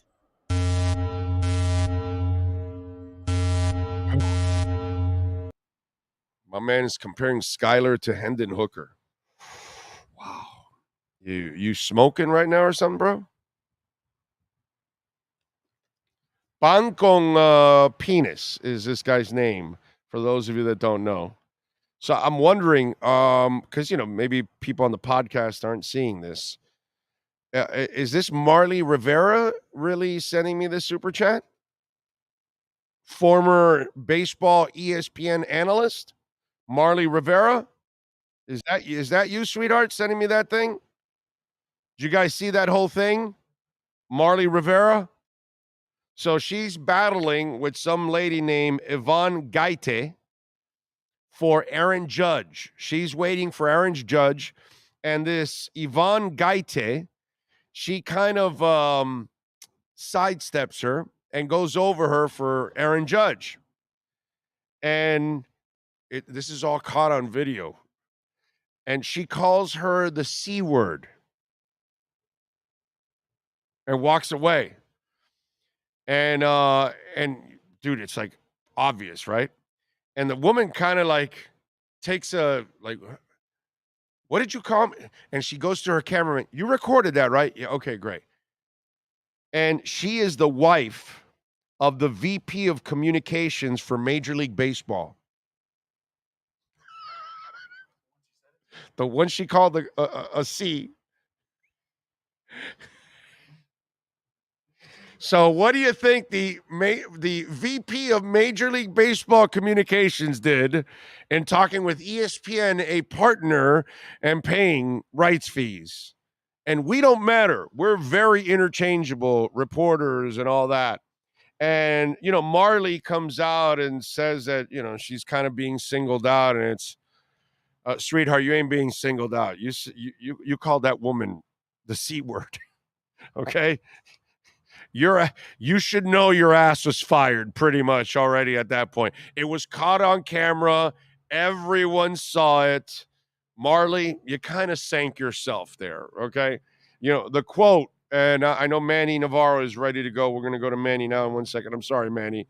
But Marley has this quote, and look, she does a really good job. I have no problem with her talent because she does a really good job. But she says there were extenuating circumstances, but in no way excuses my action. I'm a professional with a sterling reputation across baseball. I do believe that I'm being singled out by a group of individuals with whom I've had a long history of professional disagreements. You can't. Nobody here. You can't call somebody a cunt. You just can't. You can't. You can't work for a corporate entity like ESPN and be tied to Major League Baseball and then call the VP of communications of Major League Baseball's wife a C word. You can't do that. You just can't. You can't expect to keep your job after that. You're not being singled out. Okay? You're being kicked out for something incredibly stupid. By the way, what's her name? Holly Rowe. I'm doing the Senior Bowl, okay? I did the broadcast for the Senior Bowl about 6 or 7 times. I either did, the first couple of years, I did the sidelines, and then the last couple of years, I did the color analyst position for it, right? I would stay all the way through the broadcast, stay for the whole week, and come back on a Sunday. So I'm on the sidelines, and ESPN is also part of it. And I'm the sideline guy for the local broadcast there. And Holly Rowe, obviously part of ESPN, and she kind of cock blocks me for a player. Okay? But I didn't call her a C word or anything. I kind of understood. She's Holly Rowe. I'm Orlando Alzagari. I'm working for the local broadcast. She's working for ESPN. It is what it is, bro. I'm good. By the way, I ended up cock blocking her later on, a couple quarters later for a player because I was a lot faster than her. And so I got to the other sideline and I was able to get in. She had to then wait on that one. And, that's how you play the game. But you can't turn around and call a woman a C word. Plus, it was recorded. And then you hear in the background, like a couple seconds later, oh, that wasn't directed at you. Like, come on, Marley, how stupid do you think we are, All right, let's go to a man that is not related to Marley Rivera, Manny Navarro, and our Canes Wear Miami Hurricanes report. For over 16 years, EJDConstruction.com has provided South Florida residents quality craftsmanship, accurate project management, and exceptional service. That's why EJDConstruction.com is an A-rated member of Angie's List and the Better Business Bureau. When you're looking for the right custom home builder for additions or home remodeling, please call my friend Eric at 305-433-4843. That's 305-433-4843 for EJDConstruction.com.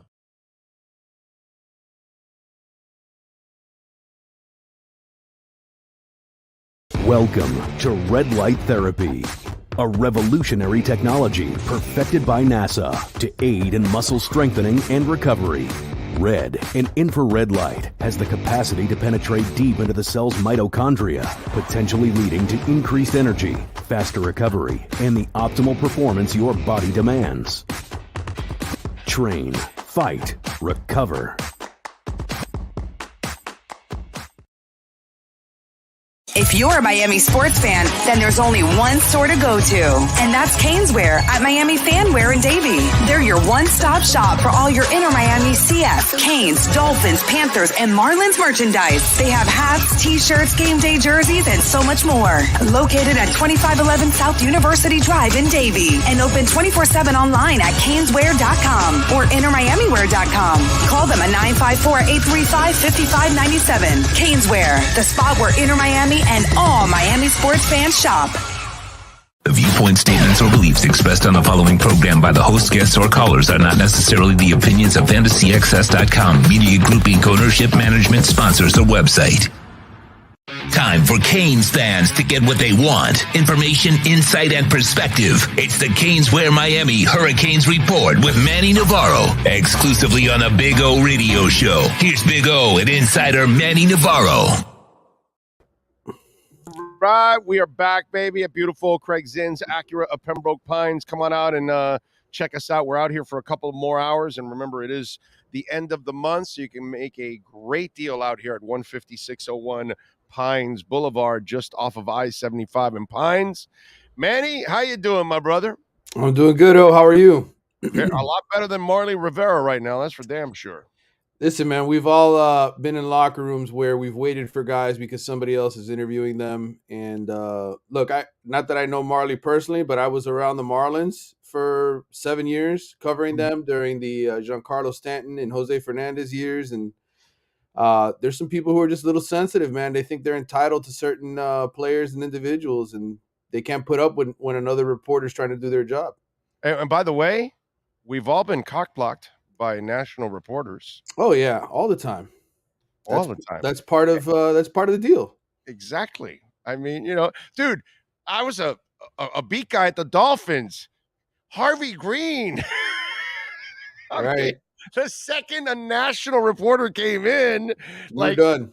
The local people are like, you guys are garbage. Let me pull out the umbrella. Let me go get them out in the parking lot, bring them in the sunshine, all that stuff. And they, that's how kind of the way it is.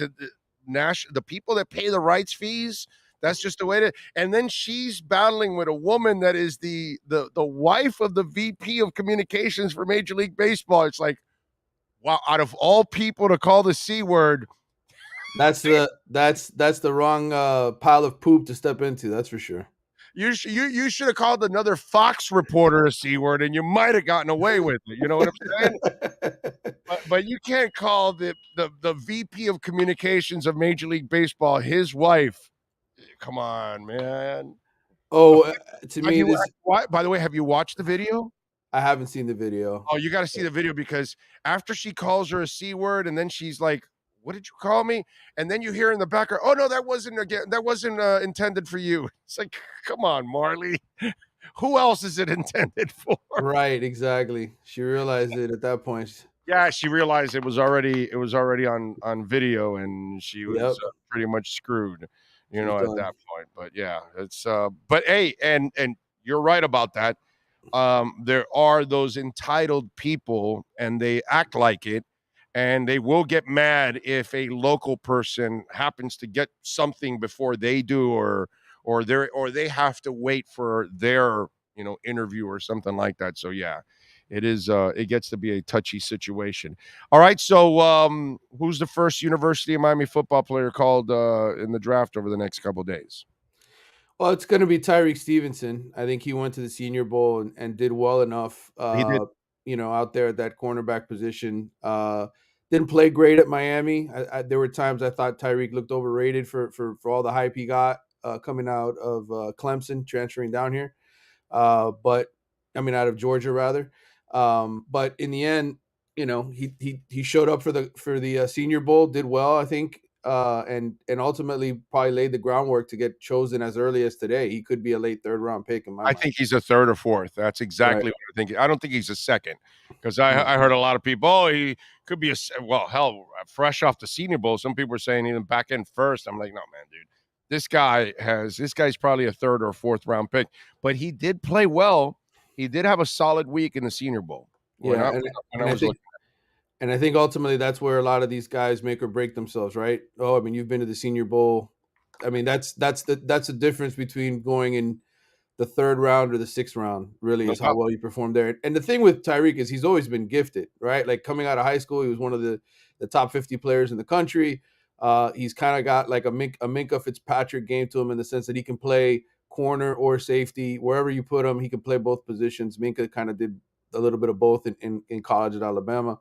So I think, look, he's not the same talent as Minkah ultimately, but I think he's a good enough player to get himself drafted and to help Miami keep its draft streak going. When you look at the guys that are available for the University of Miami, let's have a little fun. Okay.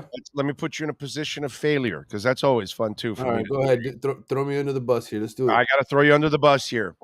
So for the last few years, or for the last 2 decades, we've had a lot of players that end up being better NFL players than they were college players for the University of Miami. Mm-hmm. Is there a guy that is leaving this year and trying to get to the NFL that will be a better player in the NFL than he was at the University of Miami? I only think there's going to be 2 guys drafted, and I'm not sure that anybody else that's coming out of this year's class is going to be good enough to stay on an NFL roster besides Will Mallory and Tyreek Stevenson. So I guess to answer your question, probably Tyreek Stevenson, because again, he didn't play that great while he was here, right? You can put on the film and show some of these plays where he got beat deep by some receivers that weren't as talented as he is. So I think Tyreek is the kind of guy who will go into the NFL and have a 8 to 10 year career playing and being relevant to the program, where we're going to bring him up every single year on the list of guys in the NFL for the Hurricanes. He will be a guy that will stick. I think Will Mallory, he didn't have a stellar career at Miami, but you put it all together, the amount of production he put, it wasn't bad. No, that's actually my pick, because he's a pass catcher. Mm-hmm. And in today, outside of Mike McDaniel, of course, right. There are a lot of teams that will use a tight end that's just a pass catcher. Right. And I kind of feel that, he has a bunch of injuries here, and hopefully he can figure out his body. Mm-hmm. If he can stay on the field, dude, he has a skill set that is used in the NFL a lot. There's no question. Yeah. So I'm wondering, Will Mallory might be that guy. Listen, I'm not telling you, look, Greg Olsen and Frank Gore weren't Hall of Fame worthy at the University of Miami, but they became Hall of Fame worthy in the NFL, which is funny, right? Because they were good players in at the U, but they weren't like elite. Right. It's funny, but then they go to the NFL, and then we really see who they really were, at the league. I'm not saying Will Mallory is going to become a Hall of Famer like Greg Olsen, but I just would not be surprised if Will Mallory actually becomes a decent pass catching back in the NFL, dude. I really would. I mean, I think he could be just like Brevin Jordan has been for the Texans. Brevin Jordan hasn't been a bad pro in the 3 years that he's been with the Texans. Another guy with a lot of injuries here. Right, exactly. So I agree with you. I mean, I think both of those guys can stay on NFL rosters for a while and be contributors, maybe not Pro Bowlers, but be contributors in the NFL. I mean, look, they have talent at Miami, as you mentioned. It's what do they get out of them? How do they help them? That's where the downfall has been in a lot of ways. Yeah, I'm with you there. All right, recruiting wise, what do we got going on? Well, look, they're still kicking the tires on obviously some transfers. They're looking for help at defensive tackle. I know Gabby Urrutia from Inside the U reported earlier this week that Xavier Henderson and Jaden Davis, the wide receiver and cornerback from out of Florida and Oklahoma, 2 local kids, were on campus earlier this week. They're pushing to get those kids. I know Miami's also after Anquan Fegans, a former Alabama kid who was committed to Miami before Alabama sort of secured the bag for him coming out of high school a year ago. And then there's a couple of defensive tackles. Tywone Malone, who's an Ole Miss kid, big body kid, plays baseball as well.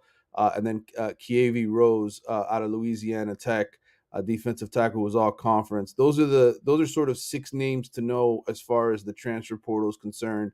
Again, we have now reached the time of year where it's all about, do kids leave? Do they enter the portal? Do they make themselves eligible to transfer? It's not about how quickly you end up landing them here. I think, I did Miami scholarship count. They're at 84 scholarships right now. They had 2 kids leave after spring football, Thomas Davis and Jabari Ishmael, 2 seldom used defensive linemen. So they're at 84. The semester's ending now, the spring semester. So all of these kind of things I think could be announced probably in mid-May, June. It's kind of the way it happened last year. If you think about it, we heard some names of guys that they were in on or really liked, and then those kids, really didn't announce, or the school didn't announce that these kids were on the roster until then. So I think it's going to be one of those type of situations. I know everybody wants to know, hey, when's this kid announcing where he's going? Not everybody goes on Twitter and makes a big spectacle of, some big announcement of, hey, this is where I'm going to school. So we'll see how it plays out. I think some of these kids too are still going to take some visits because they want to enjoy the process. So I know they're college kids. Sometimes they want to, maybe they didn't get to go to all the schools they wanted to coming out of high school. And so they kind of used the transfer period for that reason. So that's where we're kind of at. And then as far as the 2024 class, look, a lot of guys are lining up to come visit here in June during the official visit period. I will remind Miami fans that last year, Miami only signed 33% of the June visitors. That really it comes down to November, December. I know kids commit in the summertime, but ultimately you want those kids to be around in November and December. That's when the real thing kind of goes down. So just to give a little perspective on the recruiting, I know Miami fans want more and 4 and 5 star guys. I think those guys are coming. I just think you have to remember last year with Mario, he kind of had a hot period at the end of June, beginning of July, where he lined up the Maui Goas and all the kids that came out of IMG Academy. Have a little patience, man. The NIL is still working. The Canes Connection is signing guys. I tweeted out a couple signees, the recent signees in terms of Canes Connection, NIL, not John Ruiz, NIL. I know everybody's worried about John Ruiz. So it's working. The system's working quietly behind the scenes. It's just not out front. John Ruiz isn't out there announcing, $800,000. Manny, we're worried, bro. The banking system is crumbling around the country, and now maybe the banking system of the University of Miami is crumbling. We're worried. I know everybody wants answers now, but this is the way it goes. That's why you have me on the show, so you can have me come on here and try to educate fans who are restless.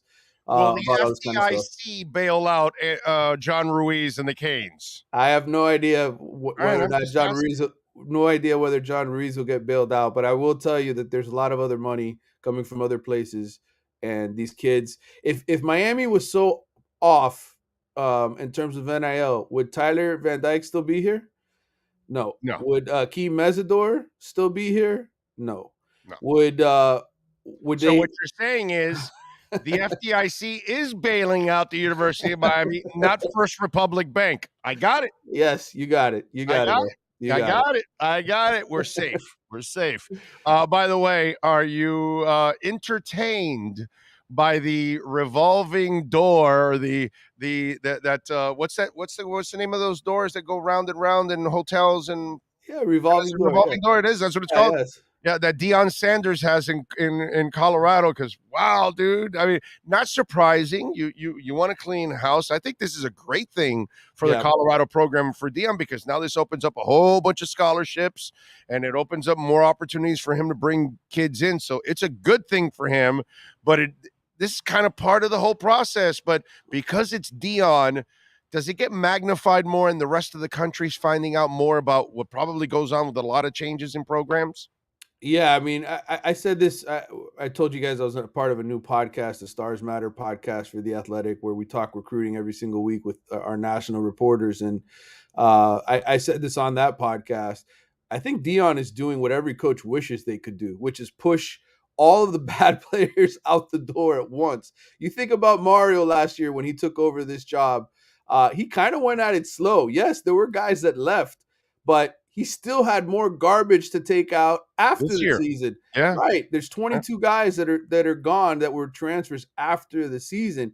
Dion's just doing this all at once, which to me is sort of unprecedented.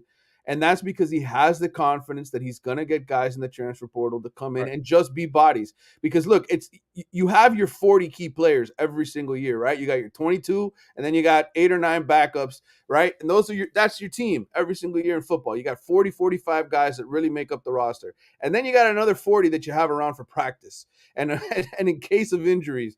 And those 40 guys, that's essentially what he has to fill here now. He has to be able to just bring in bodies, but this is him trying to set the culture, him trying to show that, hey, look, 1-11 is not going to be good enough, and we're going to be aggressive at this.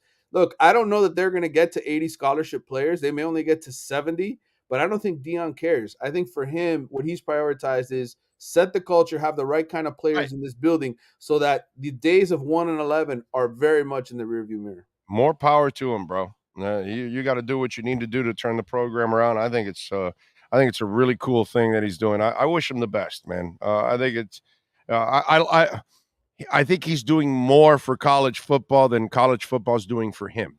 You know what I'm saying? Absolutely. And so I think college football needs people like Deion Sanders.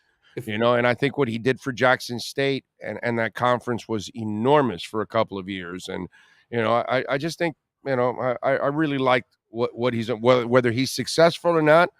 We'll find out now, man. We'll find out now. But there's no doubt that he brings the juice. That's for damn sure. All right, what do you got going on in The Athletic so folks can check you out? Yeah, I just posted a story from earlier this week. I caught up with Andrew Ivins, who's the national scouting director for 2-7 Sports, to give a little perspective on the 2024 recruiting class in terms of where the talent is, in terms of statewide, position-wide, which positions are really loaded this year, which ones aren't. So there's an article on theathletic.com that you can check out. It posted yesterday. That's kind of some fresh content. I'm going to be doing a state-by-state look through. I got a feature story I'm working with Andy Staples on the University of Florida, and where that program is under Billy Napier. I know we always focus here on the Canes here locally, but the Gators, obviously, they're kind of in the same position Miami is. They're kind of sucking right now and trying to rebuild that thing. So I'll have a story with Andy Staples coming out on that next week. So a lot to read, a lot to check out on the Athletic website. I know it's the off season. I know sometimes we can sit here and spend all day reading about the quote unquote bowel movements of transfers and recruits, but there's stories to read, in-depth pieces. Our David Ubben wrote a ton on Deion Sanders, him and Max Olson. They took a look at that roster. So if you want to read more about Deion and what he's doing at Colorado, you can check that out as well. So you're doing state by state, huh? That's pretty. I can't wait for the Vermont breakdown. Listen, I go through. That's college football at its finest, right there in that state of Vermont. Okay, Bernie Sanders wouldn't have it any other way. I will tell you, we make jokes about that area of the country. Connecticut, the state of Connecticut, home of one Tyler Van Dyke, has really become a state that all of a sudden is producing quality players, SEC, Big Ten type players. That is sort of a shift, right? Because we don't think of the Northeast as necessarily an area that produces a ton of dudes, but they have improved here in recent years. So not Vermont, but Connecticut. Does that have to do with a lot of sex in Bristol, and maybe there's some, maybe that has a little athletic genes are spreading all over Connecticut. There, I'm just taking a stab. I'm just, you might be speaking truth there. Oh, you might be speaking truth. No, it has to do with all the prep schools, man. All the prep schools are up there. So now, a lot of kids, the academics, right? That maybe they're struggling at their old high school, or international players want to come over here and play. They come here, they perfect their English, and they come out and play major college football. I just can't wait for that Vermont college football breakdown. I'm just at the edge of my seat. I can't wait because the talent that comes out of Vermont is, it's sick. It's amazing. Follow him on Twitter at Manny_Navarro and catch his exceptional work at The Athletic. Better yet, subscribe like I and many others do. And remember, 2511 South University Drive in Davie. Go see the great people, Brett and Jeff and all the amazing people at Caneswear. And if you can't go to Davie because you live too far, you go to caneswear.com. And when you order over $99, you will get free shipping. And Jeff sends it out right away. They've got anything and everything practically with a Canes logo on it. Stuff for your bar, stuff you can wear, stuff you can use tailgating. Go check it out at caneswear.com. Manny, have a fantastic weekend. We'll catch you on Tuesday, my friend. You too, my brother. Take care. Thank you, sir. There you go. Manny Navarro, as always, getting it done for us here in our Caneswear Miami Hurricanes reports. If you're a Miami sports fan, then there's only one store to go to, and that's Caneswear at Miami Fanwear in Davie. They're your one-stop shop for all your Inter Miami CF, Canes, Dolphins, Panthers, and Marlins merchandise. They have hats, t-shirts, game day jerseys, and so much more. Located at 2511 South University Drive in Davie, and open 24/7 online at caneswear.com or intermiamiwear.com. Call them at 954-835-5597. Caneswear, the spot where Inter Miami and all Miami sports fans shop. Right. By the way, the Pancon Penis guy, since I think you do this show every day with me, right? Last time I checked, right? You're there every day. He says, I said all throughout training camp that you keep Skylar to trade him for picks. Did I say that ever? Like, didn't it take me a while for Skylar to convince me? Wasn't I the guy that was like, yeah, he's all right? Didn't it take like the Buffalo playoff game to say, yeah, I think we can bring him back next year to compete? So how could I go from barely being convinced that, he's like a backup and I don't know about starter material to all off to trading for picks? I mean, some of you out there, you just make crap up. And don't forget, folks, you can make a donation through Cash App or Venmo at Cash Big O Show. That is Cash Big O Show. But we appreciate the super chat. Thank you. Thank you. Even though it was completely off, because you obviously didn't pay attention and listen, because I didn't even have Skylar, that high. He's all right. He can compete to be a backup, but, no, Mel Piper did not show up. He's not showing up, bro. Come on, bro. Those kind of people don't show up. Just like the other guy with the bet and all that. They don't show up, bro. It's talk. That's all they do, bro.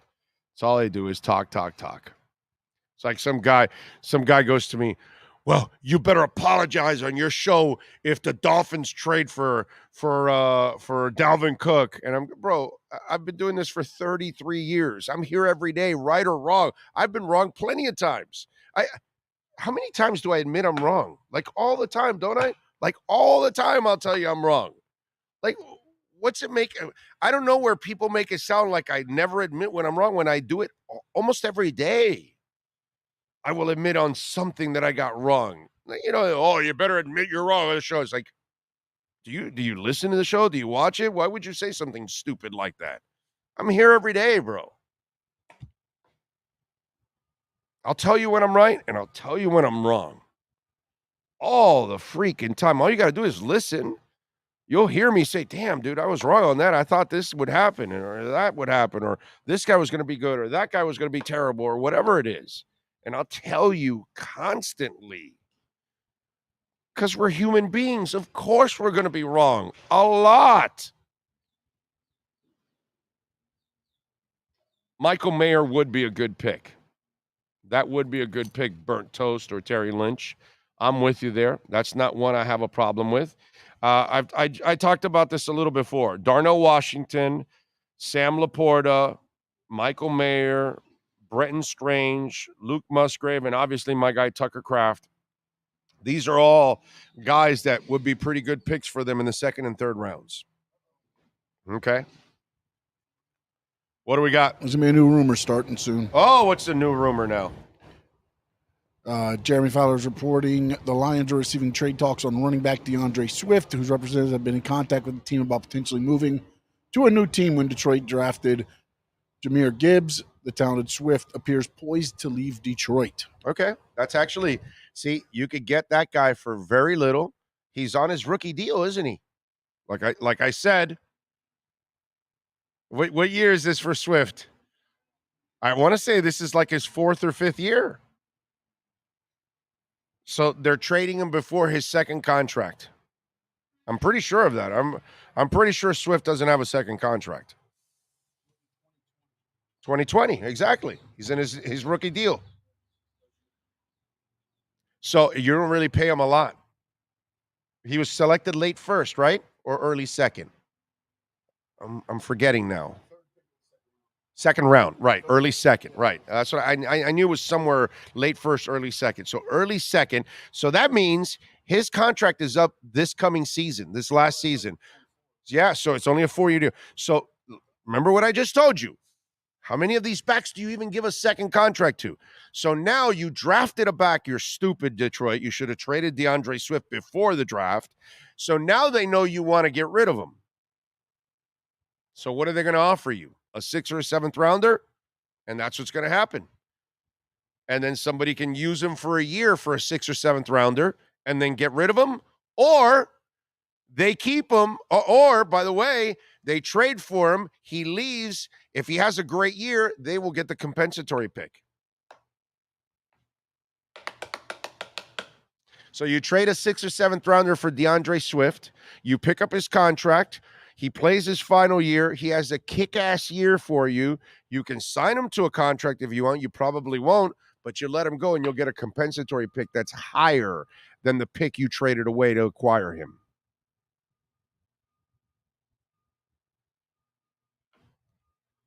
Because I ain't giving up shit for DeAndre Swift now. If I'm a team, I'll give you a 6th rounder, 7th rounder, 5th rounder. Because you might end up getting a 3rd or a 4th in compensatory if he goes and has a great season for you. Hey, Kyle Lowry just dropped a box here. Kyle Lowry once again here at Acura Pembroke Pines. And he had a turnover. Exactly. I should have filmed that. That would have been perfect. Kyle Lowry with the turnover. Freaking garbage truck's leaving and garbage falls off the garbage truck. Oh, since you have seen so many iterations of fans over your 30-plus years, how would you finish the following sentences? 1, today's Fins fans aren't a happy bunch. Today's Fins fans are unrealistic. Big O, you admit when you're wrong. The hilarious part is you get pissed about it. I know. I am. Get pissed. Let's see. What else do we have? You are right more than you're wrong. So, of course, you have no problem stating when you're wrong. Only the Colin cowards of the world won't admit they're wrong. Yeah, dude, I always admit when I'm wrong. All the freaking time. Hooker was projected to be a borderline first-round pick. Skyler was supposed to go undrafted. The 2. I know, it's stupid comparison. But then again, the guy has a name with penis. So, we're not talking about a very smart person. Coward takes positions firmly stating both sides. Oh, whatever. I don't care about Coward. Not sure if you saw the video from Von Miller. No, I did not.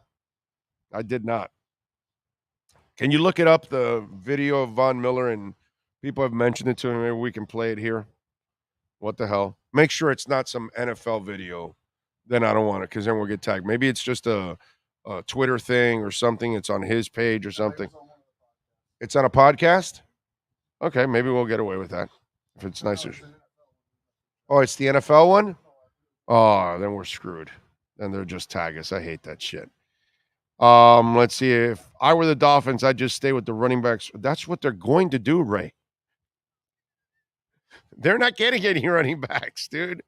Unless you want to give them a running back, that's the only way they acquire a running back. That's it. A running back that is out there in the street to be had and very little money that happened to become available. Outside of that, they're not acquiring a running back. They're not going after a running back. But, you know, that's all right. I already laughed at the Jahmyr Gibbs people. I will laugh tonight and tomorrow at all of the Dalvin Cook people. It's the same shit, dude. As I told you, the only way Dalvin Cook shows up here is if he takes food stamps. Outside of that, he ain't playing here, bro. They're going to pay him $3 million to play here if he wants to play. He's not playing for money here, and they're not going to trade any draft picks for him. They're not doing that, bro. So unless Dalvin Cook wants to shave completely his salary 70% from $10 million to $3 to maybe $4 million max, if he wants to do that, then he's got a shot at playing in Miami. But ain't nobody trading for him. Nobody's giving up any high picks for him, and nobody's going to give him a big salary, and nobody's going to give him a multi-year extension here in Miami at all. Okay? That's not in the plans. Now, if he wants to give away his services, they'll do it. Mango bajito, as we like to say in Spanish. Low-hanging fruit. That's what they want at running back here. They don't spend on running backs. That's their MO. That's why I laughed yesterday at all the Jahmyr Gibbs idiots. Oh, they're going to trade up to the first round. No, they're not, moron. But that's all right. You keep thinking that. Orlando compensatory picks doesn't exactly work that way. If you'd sign someone of equal or greater value that same 6th or 7th, getting you Dalvin and you're reworking his deal. No, there's no rework. You just pick up his contract. You may end up getting a compensatory pick for him. Now, it all depends on what you sign. Like this year, the Dolphins signed too much, so they're not going to get anything in return probably. Obviously, but there is a chance if you're not active, you could get something better in return that you would trade away. Let's see, what else do we have? They'll sign a veteran running back in June or July, someone who can get you tough yards. That's Jeff Wilson, bro. That's your running back for tough yardage. I was watching the draft last night, and I'm still upset about missing that pick because of the backstabber Coach Flo. No, you lost it because your owner's an idiot. The Pillsbury Doughboy screwed up. Don't blame it on Flo. Don't blame it on Flo. That had nothing to do with Flo. Flo left the boat. He didn't want to meet with him. In fact, Flo did the right thing. He did the thing to protect the pick. By leaving and saying, no, I don't want any part of this, he was the only responsible adult in the room. Bruce Beal and the Pillsbury Doughboy screwed up. For those of you that don't know, Stephen Ross from now on is Pillsbury on this show because he's just a doughboy. That's all we want him for. He's a doughboy. I don't want him for football. I don't need him for football. He knows nothing about football, and this is why he cost you a 1st and a 3rd. I want to remind you that too many of you keep forgetting the 3rd. Tonight, we're missing a 2nd pick in the 3rd round, thanks to Bruce Beal and Stephen Ross. Do not blame this on Flo. That is just misguided as it gets. I'm not a Flo fan by any stretch whatsoever, but I'm going to defend Flo on this one. He did the right thing to save the 1st and 3rd round picks. Bruce Beal and Stephen Ross, typical, the owners who don't know shit are the ones that cost the Dolphins those picks. You are looking at it completely the wrong way. Do not use your bias towards Flo to blame him for that, because I don't like Flo, and I'm not blaming him for that. I'm blaming Pillsbury, and I'm blaming Beal. Doughboy is the one that really deserves this. So you be pissed at Stephen Ross because he's the moron that cost you the first and the third. He's the moron that gets caught going to see Jim Harbaugh in the middle of the night when he's got Tony Sperano in place. He's the moron that celebrates the Gators and Tim Tebow in a stadium with the Dolphins, with the Canes. All right. He's the guy that does the orange carpet. He's the guy that does a lot of dumb shit. He's the guy that wanted Ndamukong Suh after meeting him at a Detroit Red Wings game and thought that he was the second coming. He's the guy that tells you that maybe Joe Philbin is the next Don Shula. He's the guy that loved Adam Gase. Do not blame anybody but the Pillsbury Doughboy.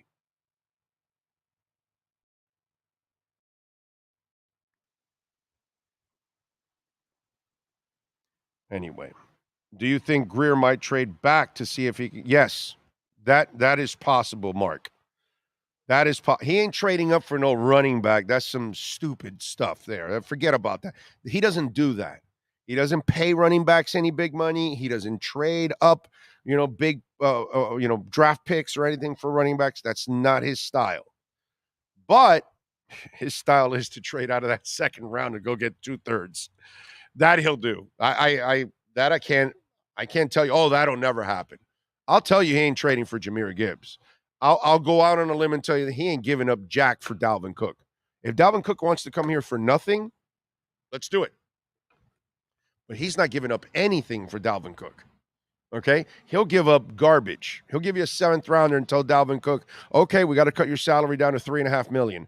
We'll give you a couple incentives if you want, but we ain't giving you big salary. You want to come here or not? Oh, no? Okay, no, we're all right. We're good. We'll move on. He's not coming here on any of his terms. It'll be the way they need it here. They're not putting any big time risk at running back. That's my story, and I'm sticking to it, and we'll find out. What do you got? Oh, you got it? Oh, all right. We got the Von Miller cut on Tua Tagovailoa. Let's hear what Von Miller has to say. Go for it. Nobody wants to play Russell Wilson. I think Kyler Murray is one of those guys that don't want to. But I'm a passer. I want to get to the quarterback. Right when I get to the quarterback, I want to just lay down like a Peyton Manning or an Eli Manning.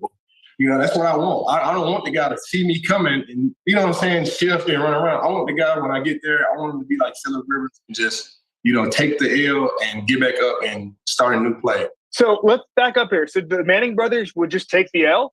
I got 1 sack on Eli. But yeah, Eli's gonna lay down for you. He's gonna lay down for you. Peyton.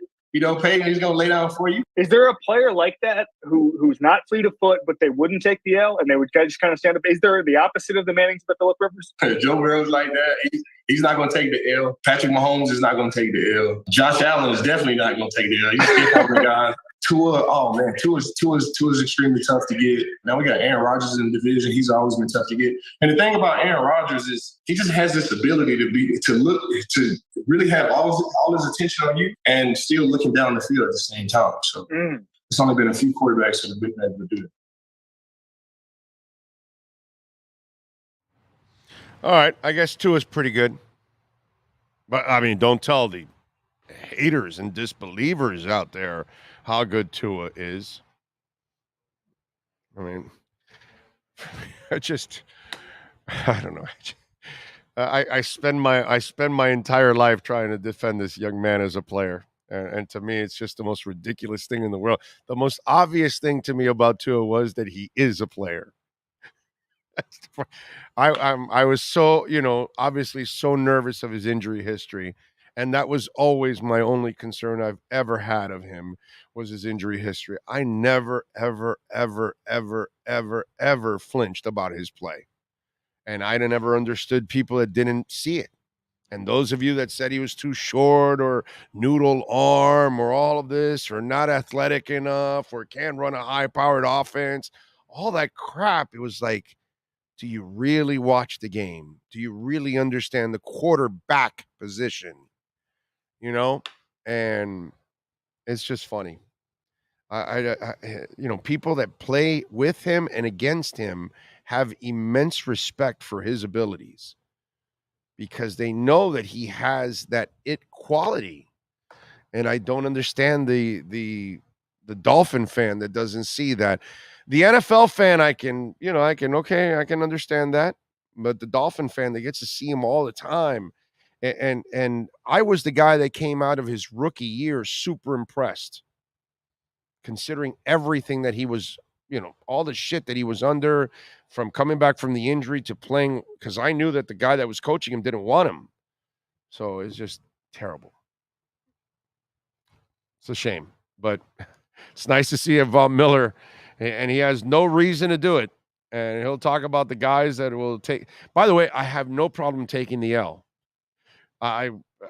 You don't get injured that way, bro. Okay, I don't need you to fight Von Miller and try to stay up or whatever. No, that's how you get hurt. So I don't really have a problem with taking the L. But I'm not surprised that Tua's that kind of guy that, has that sixth sense, that he can sense the pressure and gets rid of it and things like that. So I can understand that. Do you think we would get Swift from the Lions still on his rookie deal and probably would only take a third or fourth? I would not give up my third or fourth for him. It's only a 1-year rental. Are you sure you're going to sign him to a long-term contract?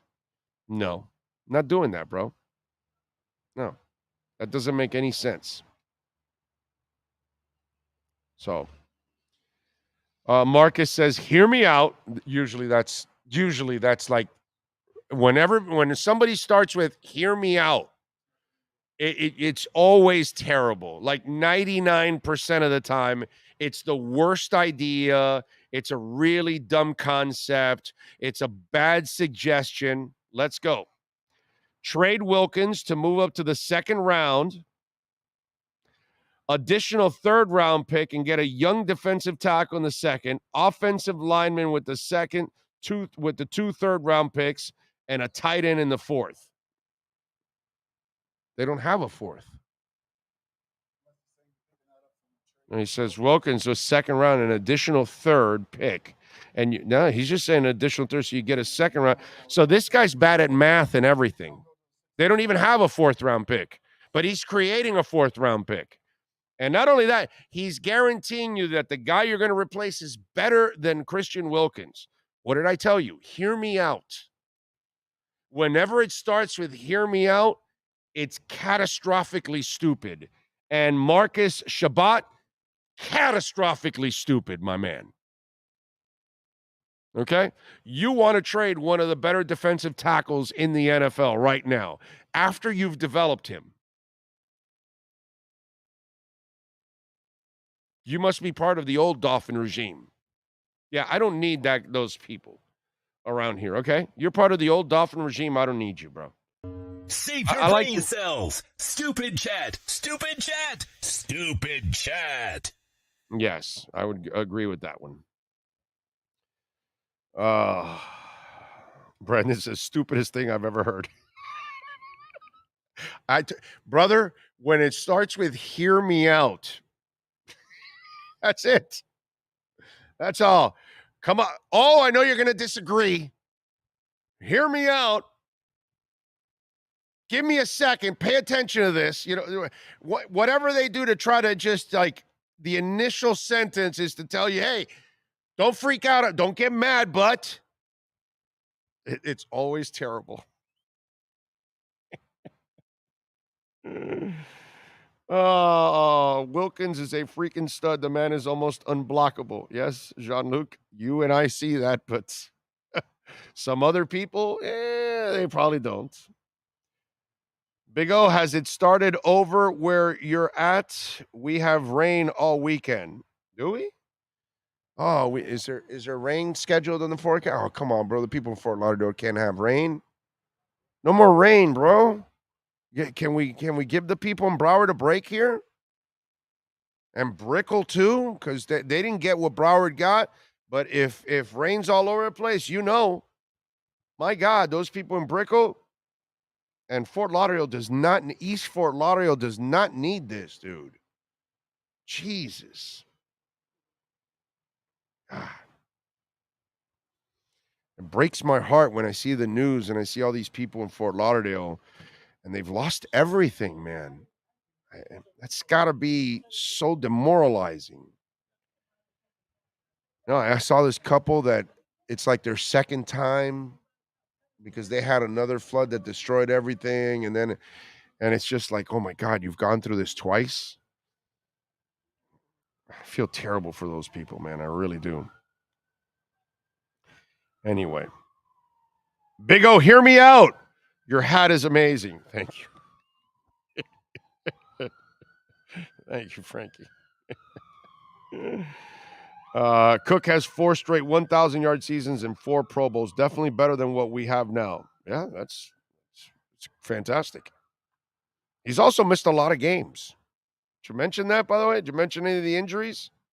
Okay, just want to make sure you mentioned the injuries. Oh, hear me out. Squared Circle Digest, the world's best wrestling podcast. See, once in a while they get it right. Once in a while they get it right. D Wolverine 305 says, Big O, hear me out. Just hear me out. Good morning. Franklin, hear me out, Big O. Croquetas by themselves or croquetas preparada? I'm going croquetas by themselves. I'm kind of playing Jane. My wife loves the preparadas. She'll go with that one. 90 degrees in Cali this weekend, followed by a week of mid-60s and rain. Yeah, bro, it's just like the extremes. And well, in Cali, my God, you know, in California, they have a lake. It's with a T. Okay? Sean, this lake was emptied out 80 years ago. It's been dead for 80 years. So they built farms. There's a town, all kinds of stuff. Well, there's so much snow in the Sierras that are packed. And by the way, it's at over 200% packed right now. And the heat that's coming, they're afraid of the floods that are coming right now. The lake is back after 80 years. It ruined lives. It eliminated all those farms. It took away the homes that were built there for the last 80 years. Lake, it's with a T. Look up the name for me there. Like some of these weird stories, dude. Look, right now the Mississippi River is overflowing. There are towns now that are just getting absolutely flooded because we had these dry spells. And then a lot of our reservoirs, you know, west of the Mississippi were drying out completely, you know, and now all these reservoirs are either close to full or at capacity, and some are beginning to now overflow. And this is, what is it again? Tuolumne. That's it. That's the one. That's the one. And I mean, it is crazy, dude, what's going on now with all these with all the snow that we had. And listen, it's a blessing and it's a curse. Obviously, they needed the water. The reservoirs all needed to get filled again. So now California has got this huge problem, and they've got to now attack this whole thing where they've got to put even more money into the dams and the rivers and lakes that they have now because of what's gone on now, because of the things that are overflowing. And this way, in future, they can maintain more water so they can try to avoid the extremes of the droughts. And they've got to be able to also be able to take in a lot of water whenever, like it's happening now. So, yeah, California's got some serious issues going on. Now with the Sierras about to melt, oh, my God, some scary stuff going on out west. And again, our friends in the Mississippi River, all along the Mississippi River, that is also pretty ugly if you look at it. OG says the floods and fires where the heat comes will be horrible. Yeah, I know. Sucks. Lake Tulare, my bro lives near there. Yeah, it's crazy stuff, dude. Crazy stuff. Let's see. Is Spike Lee still attending home games for New York? I know he's going. Yeah, no, he goes to those games still, for sure. Of course. Spike is a hardcore Knicks fan, dude. Let's see. Big O, what do you think about Ohio State? I like DeJuan Jones. I saw him at the Senior Bowl. He is a large human being. Now, I think you have to get him at 51, okay? If he's there, I don't have a problem with DeJuan Jones. Bryce Young is smaller, lighter, and came out of the same system as Tua. Where's dude? Nyberg, I love you, bro. Thank you for reminding me of that because I have the note here. So, did you watch the beginning of the draft? Did you watch the round table talking about it? Okay, so I'm tripping out in the round table, right? They're talking Bryce Young. Oh, well, I know he's only 195 pounds. And, when he, this offseason, I said he had to bulk up. He got to 204. I don't know if he can hold the weight or this and that. But he is a phenomenal young man, and he can play this game. And I know you're worried that he's light and he doesn't have a big, but he's got eyes in the back of his head, and he can anticipate and see everything. So he's not too short, but Tua's too short. He doesn't have a howitzer of an arm, but he can make all the throws. So Tua's arm's not strong enough, but he can make all the throws too. It was like did that go through your mind last night when all the knocks on Tua? None of those were knocks on Bryce at all.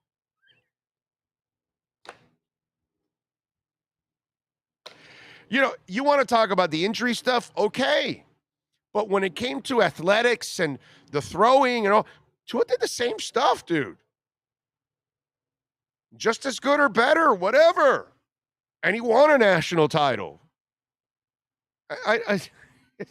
It was the weirdest thing when they're trying to talk Bryce up, and yet some of the traits are the same. So why would you look at the player differently? Hell, Tua's even bigger than Bryce. It was the funniest thing in the world to watch those guys. And by the way, here's the other thing that I did not like about it. Every pick was great. Every pick was great. Nobody was questioning anything anymore. I mean, come on, dude. Can we have a little objectivity? I hate that, man. I felt like that one day when I was at the stadium and we drafted Vontae Davis, right? And everybody's excited, this, that. And I said, hey, he can play, but he's got maturity issues. And boy, the boos rained down for 1,500, 2,000 fans that were there. The Dolphins executives were looking at me fish-eyed. I had a couple of people that were with me on the broadcast were bent out of shape. I was 1,000% right. But, and it's like, and I'm sitting there, I'm going, man, and, this is kind of the start of what's gone on in media. You know what I mean? That they try to control the media and the narratives. And so they don't allow you to actually speak the truth and say what's on. They want you to bullshit the people and lie to them and make them feel good and not have to question something. And that's just not my style. I'm just not going to do that. I've never done that in my career. I've always been my own man. I'm not going to be the company guy. That's not my style. And that was like the start of when I really started to feel like, the corporations and the teams and the manipulation that was starting and the uneasiness that they were not comfortable with you being honest and having a different opinion. You know what I mean? I mean, look at what Fox did. They completely lied to people. And they didn't care. And they knew they were lying. And they didn't care. In fact, what was it? Tucker went as far to say, our viewers are very nice and gullible, and they believe everything we're telling them. And so he knew that they were lying to him. But that's what they wanted you to do. That's what the corporation wanted them to do. That's what controlled it. And that's kind of, and it happens in all walks of life. In entertainment, in sports, in politics, and everything. Some media members are controlled and they lie and it's out there, and those of us that try to tell the truth, I know, because dude, this has been my career. that I've had to face people because I'm saying the truth or because I'm giving my opinion and it hurts your feelings. And this is not about your freaking feelings, dude. I don't do this job for your feelings. People want to know my opinion on what I think. And what am I going to do? Lie to you and bullshit you the entire time and make you feel good? No, bro, go listen to a Homer broadcast for that shit. Go listen to somebody that has to play the corporate line because they're afraid. I'm not playing that corporate line. I don't care. And that's why we're doing this on our own.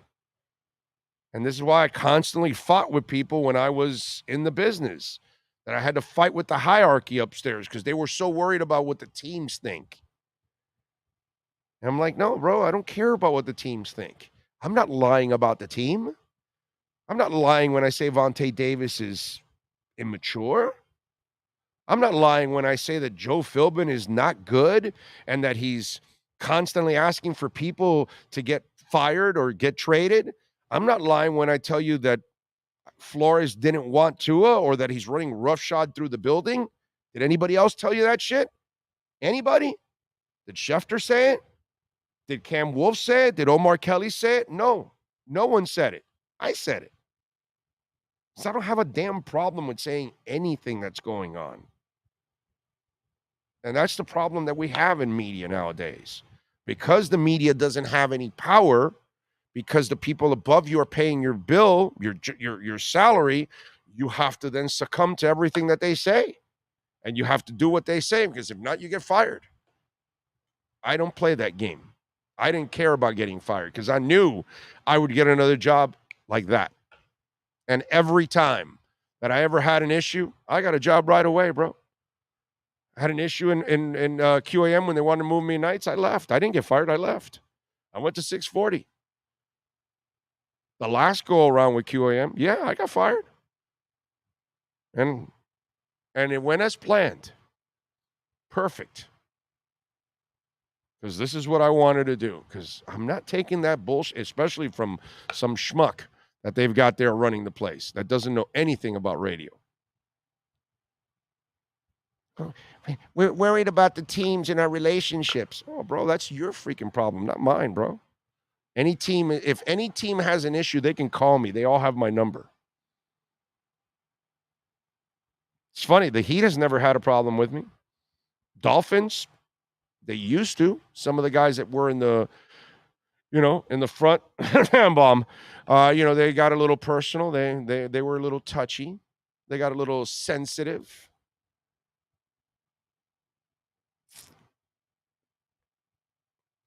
Anyway. All right. Is Scotty there yet? No? All right. Let's take a quick break. Let's get ready for hour number 3 right here on the Big O Radio Show, live from Craig Zinn's Acura of Pembroke Pines.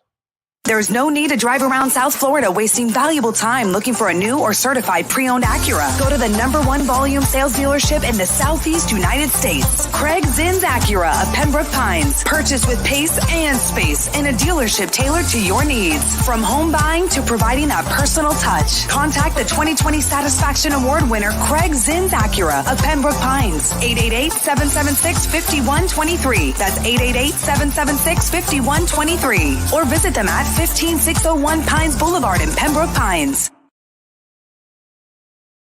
For over 16 years, EJDconstruction.com has provided South Florida residents quality craftsmanship, accurate project management, and exceptional service. That's why EJDconstruction.com is an A-rated member of Angie's List and the Better Business Bureau. When you're looking for the right custom home builder for additions or home remodeling, please call my friend Eric at 305-433-4843. That's 305-433-4843 for EJDconstruction.com. When you move, you need a reliable company led by passionate folks, eager to assist its customers during a transitional process that needs to be smooth. Call Essential Moving Experts at 844-368-5750 for all your local and long-distance moving needs. You can rely on Essential Moving Experts. Mention the Big O Show and get $150 off. Family owned and operated, they offer free 30-day storage, full-service moving, fully licensed, bonded, and insured. Moving was never so easy. EssentialMovingExperts.com. Welcome to Red Light Therapy, a revolutionary technology perfected by NASA to aid in muscle strengthening and recovery. Red and infrared light has the capacity to penetrate deep into the cell's mitochondria, potentially leading to increased energy, faster recovery, and the optimal performance your body demands. Train, fight, recover.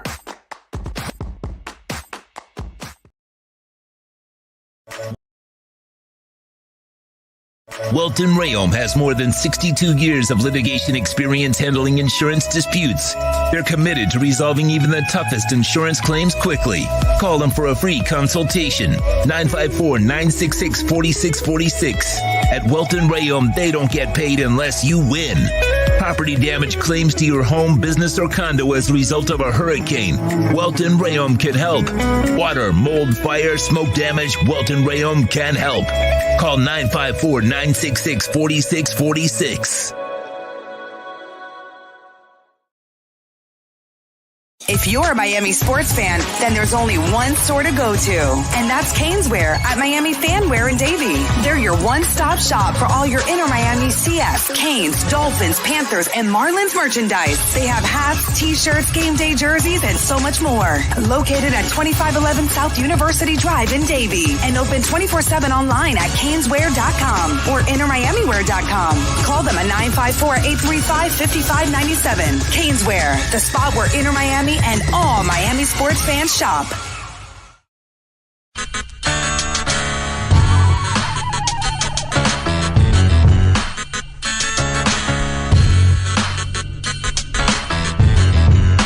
This is the Big O Show. This is the Big O Show. This is the Big O Show.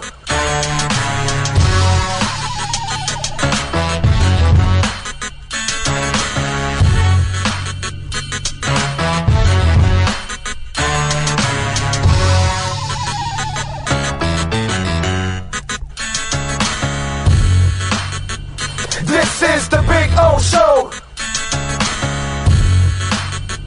This is the Big O Show.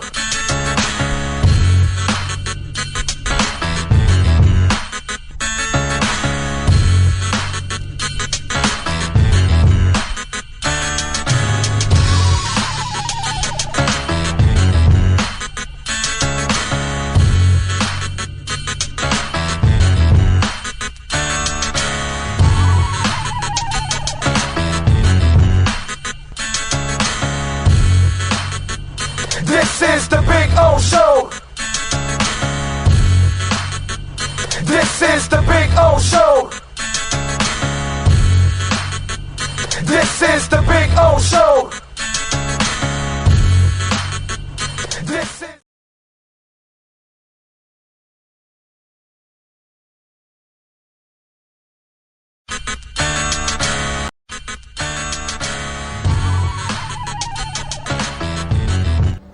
You know, I tell you guys all the time about Cutter's Edge Pro, man, and what they did with our backyard and made it a pure oasis. That's our Sylvester tree right there. On a beautiful day, providing a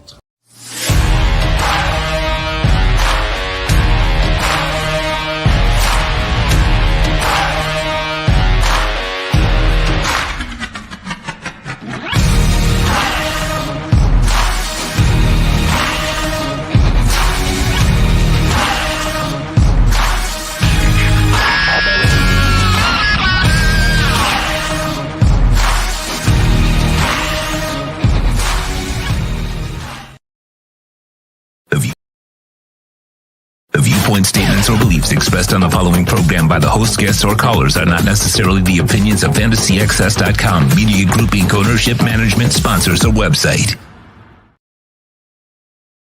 While the NFL plans for the 2023 season, the Big O Radio Show keeps you informed by tracking everything from free agency, trades, draft, and all the news you can handle.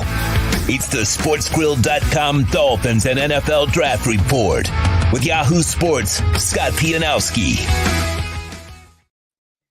All right. There he is, the man, the myth, the legend. That is Scott Pianowski. How you feeling, man? You feeling good? Yeah, feeling good. Just waiting in the green room like Will Levis. Hey, listen, I don't have a problem with that. If you're going to have a girlfriend like that, I hope he lasts all 7 rounds so I can just check her out for 7 rounds. Because let me tell you something. He got a number 1 overall pick there on the side of his arm there. So I got to give Will some credit there. He hit a grand slam on that one. I've never worried about that for your professional quarterbacks. They usually do well in the dating circles, but fun NFL draft, a lot going on, a lot to talk about. Sometimes Russell Wilson had kind of a crazy one when he first started. So I don't know. That was kind of an oddball she had. He did very well after that. He really picked it up and took it to another level with Ciara. But before Ciara, Russell Wilson wasn't living up to those quarterback standards, if you know what I'm saying. Yeah, well, my first advice to anybody, any young person out there would be to be single and play the field as long as you can. Get married, in your 30s or 40s. When you're in your 20s, have some fun. Yeah, bro. Play the field. Yeah, definitely. I'm with you there. What was the shocker for you yesterday? For me, even though I knew it was coming, I still don't think that you take Anthony Richardson that high when he's that raw. And I know I get it that it's all God-given ability, which is sick ability on his part. I just don't see the quarterback there, and that's where I think the risk is major. What was your shocker? I guess the off-the-field stuff with Jalen Carter pushed him back down to 9. I think he's the best. Will Anderson is terrific too, but I think Carter's as good as any defensive player in this draft. And to see a team that just went to the Super Bowl get him at number 9 is an absolute steal to me. He's going to be a multi-time Pro Bowl player. Yeah, no. Listen, there's no. And by the way, them getting the linebacker at the end of the first round, Nolan Smith. Everything's fallen for the Eagles. I know they didn't win the Super Bowl, of course. They didn't get that one call they needed, but they look so good. They talk about the Super Bowl curse, right? The team that loses the Super Bowl almost always has a season from hell the next season. I don't know how they're going to knock down this Eagles team. They're in a weaker conference. They're obviously the class of their division, and they just made their team stronger on draft day. No matter what happens the rest of the way, they have that draft capital because they've traded smartly. Really smart organization there. Yeah, I'm with you there, man. It's crazy to think that team would struggle unless there's an injury to Jalen Hurts or something like that. That's about the only way. They are so loaded. And one of the things that I do like is their philosophy, that they're constantly drafting guys on the line of scrimmage, whether it's D or O line.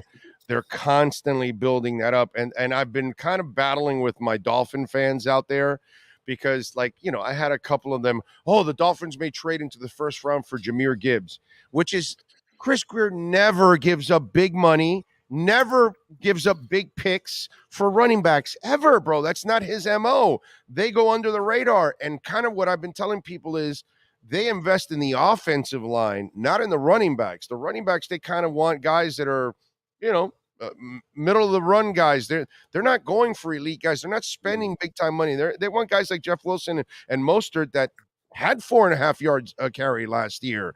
But what they want to improve is the offensive line. And to me, the Eagles are kind of the same way too, that they're investing in that line, and then that'll make any back that you have, successful. Yeah, it's kind of how you identify who the smart teams are, the teams that don't prioritize the running backs. And you mentioned what surprised us yesterday. I didn't see the Lions taking Gibbs. I know he's talented, but they just made a move for Montgomery. I guess they've soured on DeAndre Swift, who they didn't want to give the ball to last year, which is fine. But if you want to fortify your running back room, you can do it in the second round. You can do it in the third round. Detroit certainly, I know they were right on the edge of making the playoffs last year, and now they're actually the favorite and the trendy pick in the NFC North. But they have a defensive line that needs help. They have a couple of offensive line holes to patch up. They have a secondary that needs help. And you take a position that you're already, I would say, a league average at. I didn't understand that at all, taking Gibbs at 12th overall. And Robinson's seen, who went to the Falcons at number 8. He was seen as the best running back prospect in 5 years. You got to figure that somebody was going to take a top 10 plunge on him. Okay, fine. I wouldn't have done it, but the Falcons did it. At least they got the best guy. Gibbs going at number 12 to me, I think, is just a flat out mistake. Yeah. By the way, so is Bijan. You don't take running backs that high. No, I wouldn't. The paradigm has shifted because you can get a good running back today or tomorrow. Yes. Or you may even sign somebody. I love the Tulane kid. I love the Tulane kid. Yeah.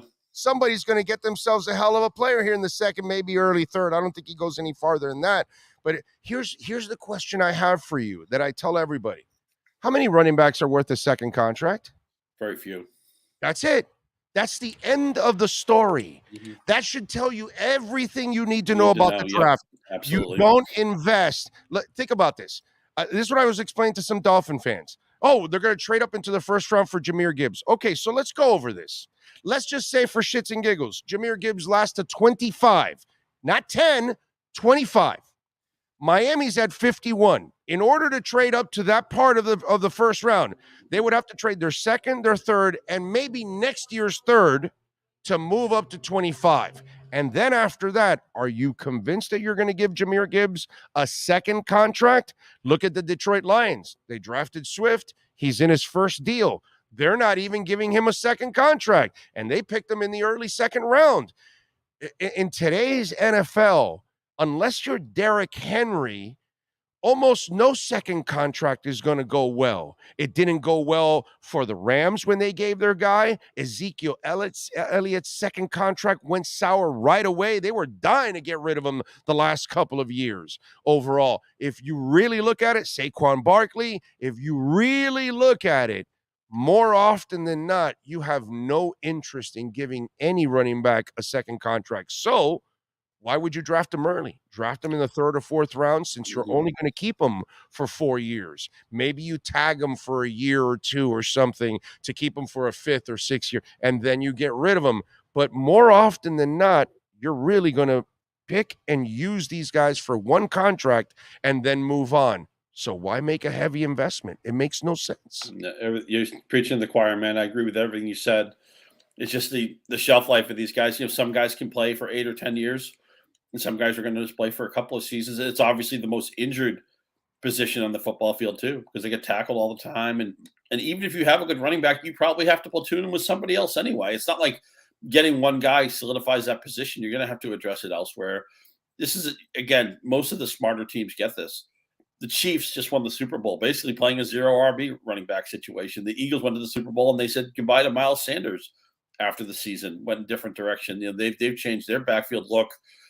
We want mobile quarterbacks when we can get them, at least, you know, have a scrambling element, maybe have a goal line element. That's changed the fantasy look. Quarterback used to be a position we ignored in fantasy. Now it's a position we have to be proactive with. But you're right. I would never consider any running back in the first round. And in a previous day, Robinson might have gone top 5. Robinson might have been the top pick of a draft one year because people thought the running back was the be-all, end-all. And now most teams, not all teams, and apparently not the Detroit Lions, have gotten the memo that the running back has been de-emphasized in the NFL, and it's really, as you said, a one contract position.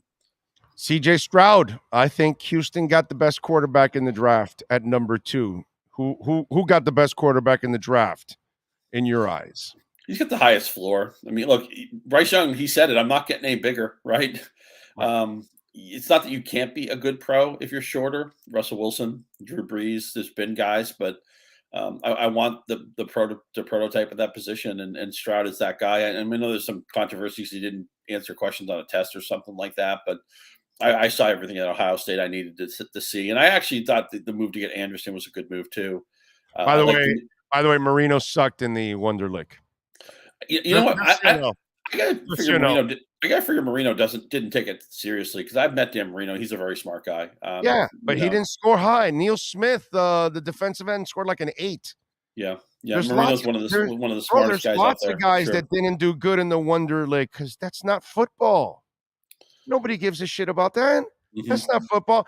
To me, the only time you're worried about those kind of tests is if the guy is kind of like thuggish or criminalish, and he's got this bad history going in, and then the test is really bad on top of that, and then the common sense is not there, and you're saying this is what it is. It's not about football. It's about, okay, this guy's going to represent our city, our franchise, and we're giving him millions.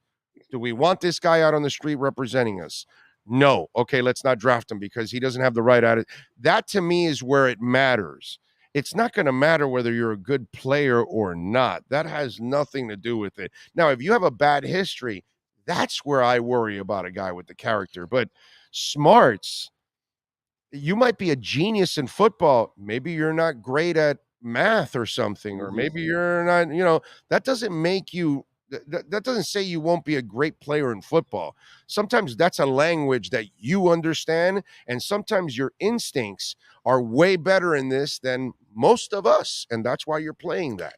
For sure. I don't need my quarterback to know, okay, I'm having a Super Bowl party. How many bags of tortilla chips do I need to buy? I don't need him to answer that question. What I do need him to be is the face of the franchise. Right. I do need him to be a player that is going to be command a huddle, command a locker room. There are certain personality traits that the quarterback has to have that you wouldn't need at other positions, because he has to be the connective tissue of the whole offense and really, to some extent, the team. You know how the NFL works. After every NFL game, the head coach and the quarterback have to face the music in the media, and they have to be the face of your franchise. And so that there's certain things, certain character issues you need. But that doesn't mean that he has to answer, okay, what's the next number in the sequence? 5, 23, 27, 31, 80. He doesn't need to answer that. That's not part of football. Yeah, no, I'm with you there. All right, Dolphins, second and third rounds, 51 and 84. Tight ends, they are looking for a two-way tight end. So we're looking at Darnell Washington. Will he last to 51? Sam Laporta, will he last to 51? Tucker Kraft might be there. Brendan Strange might be there. I don't know if Mayer from Notre Dame makes it there. Maybe. I love Mayer. It's a I shame like they didn't have more capital to trade up for him, because I would love him in a Dolphins uniform. Yeah, He's I don't be a think great he makes it. I'm with you. I don't think he makes it to 51. Me neither. I thought he could have gone yesterday. He didn't, but I thought he could have. All right, so who's the guy you think falls to 51 if you're Miami? Yeah, I don't see an overwhelming choice there, but at least there's depth. All those guys fit in the second round, and I think that's certainly a position. Obviously, they said goodbye to Gesicki, who didn't fit this offense. I would love to give Tua a complete, hand in the ground ass kicker who can also, get downfield and make splash plays down the seam. That would be the perfect complement to those two jets he has on the outside. I think they're going to take a tight end in the second or third round. I'm not sure. Nobody, assuming Mayer doesn't get to them, the rest of that pool kind of muddles together, but that's a good thing. That means you can sit back and just, nobody who you get will be that much worse than anybody else. And I think it's a position they will address in the next 2 rounds. All right. If they don't get tight end and they want to go tackle, which is something they need, give me a guy you like at tackle, whether a DeJuan Jones. My guy that I like from Old Dominion is Nick Saldiveri. Blake Freeland, too, from BYU is another one of those guys that could be taken second to third rounds. Give me a lineman that you like that Miami could be taking in that second, maybe to third round. Yeah, the people I've read like Freeland, although all 3 of them would be solid. And again, I want this pick to be connected to Tua, right? Whether it's somebody who can throw it to, somebody who can block for him. They need to put the best offensive infrastructure in place for Tua. Now, they've already set the receivers. You could not have a better 1-2 than Tyreek Hill and Jalen Waddle. But Tua needs to be comfortable in the pocket. He can get a little bit jittery. He can get a little bit frenetic. And having a stud tackle for the next 5 years, I mean, that's what every quarterback would like. So if they went tackle and tight end with the next 2 picks, I mean, that would be like happy birthday, Merry Christmas for Tua. Yeah, I'm with you. I think it's going to be something like that. There might be a wild card, a corner, a safety, a linebacker might fall in the second, third round. That could be an option. But I think that tight end and tackle or maybe guard. Is there a guard you like in the second or third rounds? For me, I like the Cody Mosh kid from North Dakota State. He plays guard and plays a little center. I like the Steve Avila kid from TCU. That's another guy. Brendan Daniels, the Utah kid. He plays a little tackle, also a little guard, versatile. And Anthony Banfeld, the LSU kid too, guard and tackle. Those are some of the guards that I like that have a little versatility. Are there any guys you like at that guard, maybe slash position? Yeah, any of the versatile guys that you mentioned would make sense to me because that just means that it gives you flexibility on the line, and usually those are your smarter guys too. Because intelligence is a very underrated part of offensive line play, especially your centers. They're often your smartest players. And if whatever you say of the Wonderlic, they usually do score higher. The centers do on the Wonderlic test. So I would love a versatile offensive lineman. And it's funny. You mentioned linebacker. Isn't it funny how that position has been devalued? Yeah. And a lot of linebackers don't play 3 downs anymore, and they're specialists. And it used to be that the first round was like linebacker central. Like 10 linebackers would go. And now it's one of the least important. On defense, it's all about, can you cover somebody? Can you sack the quarterback? Those are the 2 things we're looking for. And the linebacker has become a little bit of a lost position, or just it's almost like a specialty position in the NFL right now. I'm with you there. All right, what are you working on Yahoo so folks can check you out, my brother? I'll be doing a day 2 takeaways piece at the end of tonight, whenever this draft ends on day 2, trying to figure out what's going on. We know a lot of running backs and receivers will be taken. There was a late receiver run in the first round, but there'll be a bunch more today. And remember, the shape has changed. It used to be all we cared about was like the first round skill talent. That's when all the good players went, because the paradigm shift has taken place in the NFL draft. A lot of players who get drafted in the second, third round will be fantasy relevant right away. So check that out. Also, fantasy baseball is open for business, doing a lot of fantasy baseball work for Yahoo. So check out our work there on the Around the Bases podcast with our friends over at Roto World, having a blast there. And I don't know exactly when, but Yahoo Fantasy Football will be open for business very soon. So keep an eye out for that. Get your gang back together. I want you winning a championship at Yahoo in 2023. We'll get that done for sure. Follow him on Twitter at Scott_Pianowski. Scotty, as always, thank you, my brother. Have a great weekend. Enjoy the draft. Talk to you soon, buddy. You got it, my man. There you go. The great Scott Pianowski in the house. All right. And Sports Grill, 8 great locations. You can enjoy the NFL draft tonight and tomorrow at Sports Grill. So get on down there and check out the 8 locations and the new one in Doral, just down the street from the Doral Golf Course. Check it out. Sports Grill. This is the SportsGrill.com Dolphins and NFL Draft Report with Yahoo Sports' Scott Pianowski. Cheer on your favorite South Florida sports team at SportsGrill.com. With 8 great locations, go to SportsGrill.com and find a slice of sports heaven. Ask, how come some of you are such pussies? Seriously. Oscar, who's the other clowns? So I talk about, Fox getting busted for lying. I know CNN is trash, but why is it that you got to mention the other one? You're so butthurt. God, you're such losers, bro. You're such losers. MSNBC or CNN or Reuters, none of them got caught with all their hosts flat out lying to people. None of them are getting sued for billions by Dominion and others. You idiots. I don't care about CNN. I don't care about your little butthurt Republican self, bro. Oscar and your other pathetic, who's the other fools that were, CNN never lies. Who cares about that, bro? Gonzo's the other one. How come you guys are so fucking pathetic, bro? Seriously, bro. What a joke you are. Oh, it hurts you? Oh, CNN? Oh, really? Oh, they picked on my Fox. Why? Because you're stupid enough to believe them, bro? Oscar? Gonzo? Because you're too dumb? Because you couldn't pick it up on it? That it really wasn't rigged, the election? What happened, Gonzo? You got butthurt because you're too stupid and you were believing Carlson? Bro, I know CNN is garbage. I don't listen to Fox or CNN. And it doesn't bother me that you take a shot at CNN. But you know what I love? I love taking shots at wussies like you guys. I love it, bro. I love it. I enjoy that you get butthurt on it. And it's funny as hell that you guys are such wussies, bro. And by the way, you're stupid because you fell for it. That's why you're so butthurt. And you have to take a shot at crappy ass CNN. That makes you feel better?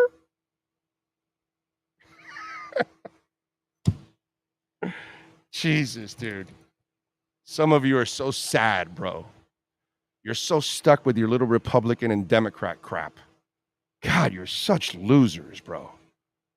You can't even see that they're dividing you. Both sides.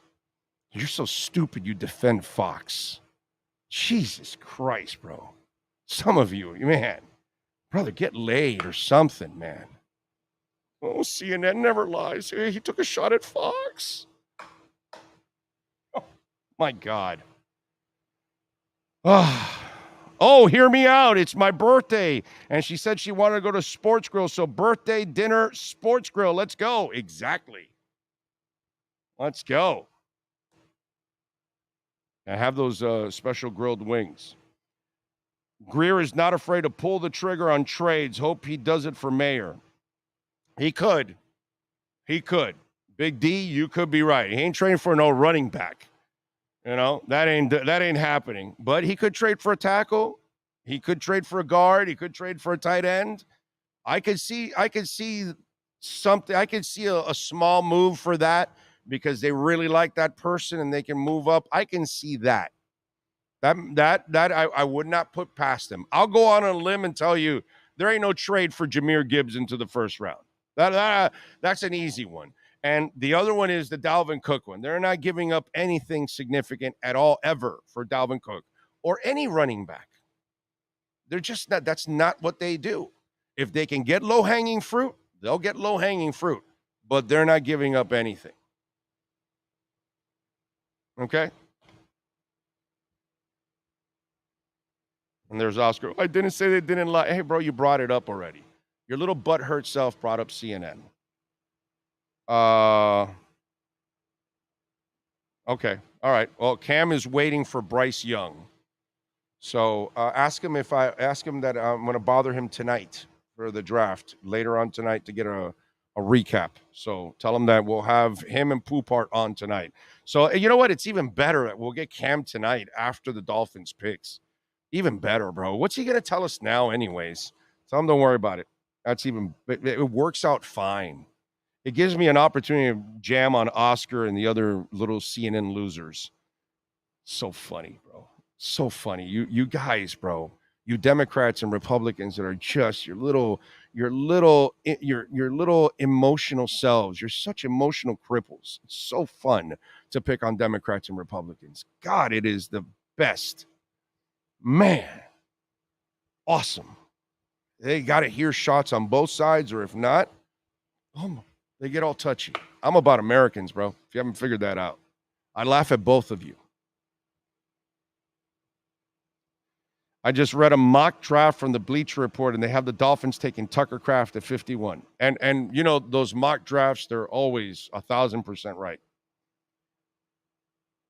We really need to get a right tackle and help Tua stay healthy. I think they're going to get a tackle. I just get that feeling there are enough guys here, and I really have a feeling that they're going to get the tackle at 51. I really do. I have a feeling that 51 will be the tackle and 84 will be the tight end, and maybe my guy Tucker Kraft at 84. I just get that feeling. You know, let me tell you something. You get a DeJuan Jones or Nick Saldiveri from Old Dominion, and then you get me Tucker Kraft in the third round, and I would be a very happy camper. Put it that way. Very happy. Or I don't think it'll happen, but if you get me Darnell Washington in the second round, I don't think the big Georgia kid's going to last to 51. To be quite honest, I think somebody's going to take him before. And then, Nick could last actually to the third. There's a chance. Blake from BYU, he's a second to third. I don't know if that one makes it there. I don't think Cody Mosh from North Dakota State makes it to the third round. Avila, no, I don't think he makes it to the third round. Brendan Daniels, from Utah, he's got a shot to be there at 84. He's 6'4", 307, plays tackle and guard. More of a guard, but has played tackle. So he has versatility and he's one of those guys. Brendan is one of those guys that he loves the challenge of playing multiple positions. You know what I mean? That's one of the things he kind of like holds himself up to. Like you'll tell him one position, but he'll tell you, no, dude, I can play multiple positions. He might even play a little center. The Banfield kid from LSU, he's played guard and tackle. He's 6'4", 332. He could last to the third round. So there's kind of combinations where if you want Washington and he lasts you at 51, you have to take him there, and then you'll take the lineman at 84. Or Laporta will not be there at 84, so you have to take him at 51, and then you take one of the linemen there, or vice versa. Then you take a lineman in the second round, and then you have a different selection of third-round tight ends. And when we talk about the third-round tight ends, Washington is not one, Porta's not one, Michael Mayer's not a third round. I don't think Luke Musgrave out of Oregon State makes it there. Brenton Strange could make it to the third round. I think there's a chance that he can make it there with my guy, Tucker Kraft. I think there's a chance. But, there's options, at least, for Miami. So we'll see. I'm excited about tonight. I really am. I'm really looking forward, to it. I think it's going to be really, really cool. So, anyway, as George Carlin said, it's a big club and you ain't in it. I'd rather hear Wolf later anyway. Exactly. Yeah. There's nothing else to talk about now. We've talked it all out. Dougie Fresh says, I just read a mock draft that said to put all your money in MySpace stock and pet rocks and to wear parachute pants with leg warmers. There you go. That's a winning combination right there, Dougie Fresh. Big O, would you trade up for Washington? Again, hypothetical, bro. What from 51 to what, and what am I trading? That's a conversation that we're just spinning wheels and not getting anywhere with that. Rumor is Washington has health issues. Just rumor. What can I tell you? All I can tell you is he's a big dude. He can block the sun. And if you teach him how to catch, become a better pass catcher, a cleaner pass catcher, I think you got yourself a monster player. So I would take a chance on him, but I don't think he's going to last to 51 as it is. That's my whole problem with it. As much as I would love to see Darnell Washington in a Dolphins uniform, I don't think he lasts there because Darnell Washington is so talented that if he doesn't last to 50, that if he doesn't make it as a tight end, you can almost make him a right tackle. Remember, this is a guy that was a former basketball player. Okay? Just because he's 6'8", you might think he's kind of a stiff. No, he's got pretty good feet for a big guy. So he's got the kind of skill set that can play tight end at that spot. So think about it. So if he can play tight end, then you can make him a right tackle. You don't have to make him a left tackle where he has to face the best athlete on the line all the time, but you make him a right tackle. And he can move. And he's mammoth, dude. I mean, mammoth. I saw him at the Senior Bowl, and that is one impressive human being. Okay? DeJuan Jones would be, that would be a very interesting pick, DeJuan Jones or Darnell Washington. Those are like, Washington, you can make a tackle if he's not a terrific tight end eventually. I think he's kind of like Ben Coates. He has that look to me that he can become kind of like Ben Coates. And then you look at DeJuan Jones, and you're like, these are some freaks, bro. If somehow or another one of those guys falls to 51, that would be, it's worth taking a shot at one of those kind of guys. Okay. Knight, thank you for the love on the super chat. He says, rumor Washington has health issues. Just rumor. Thank you for it.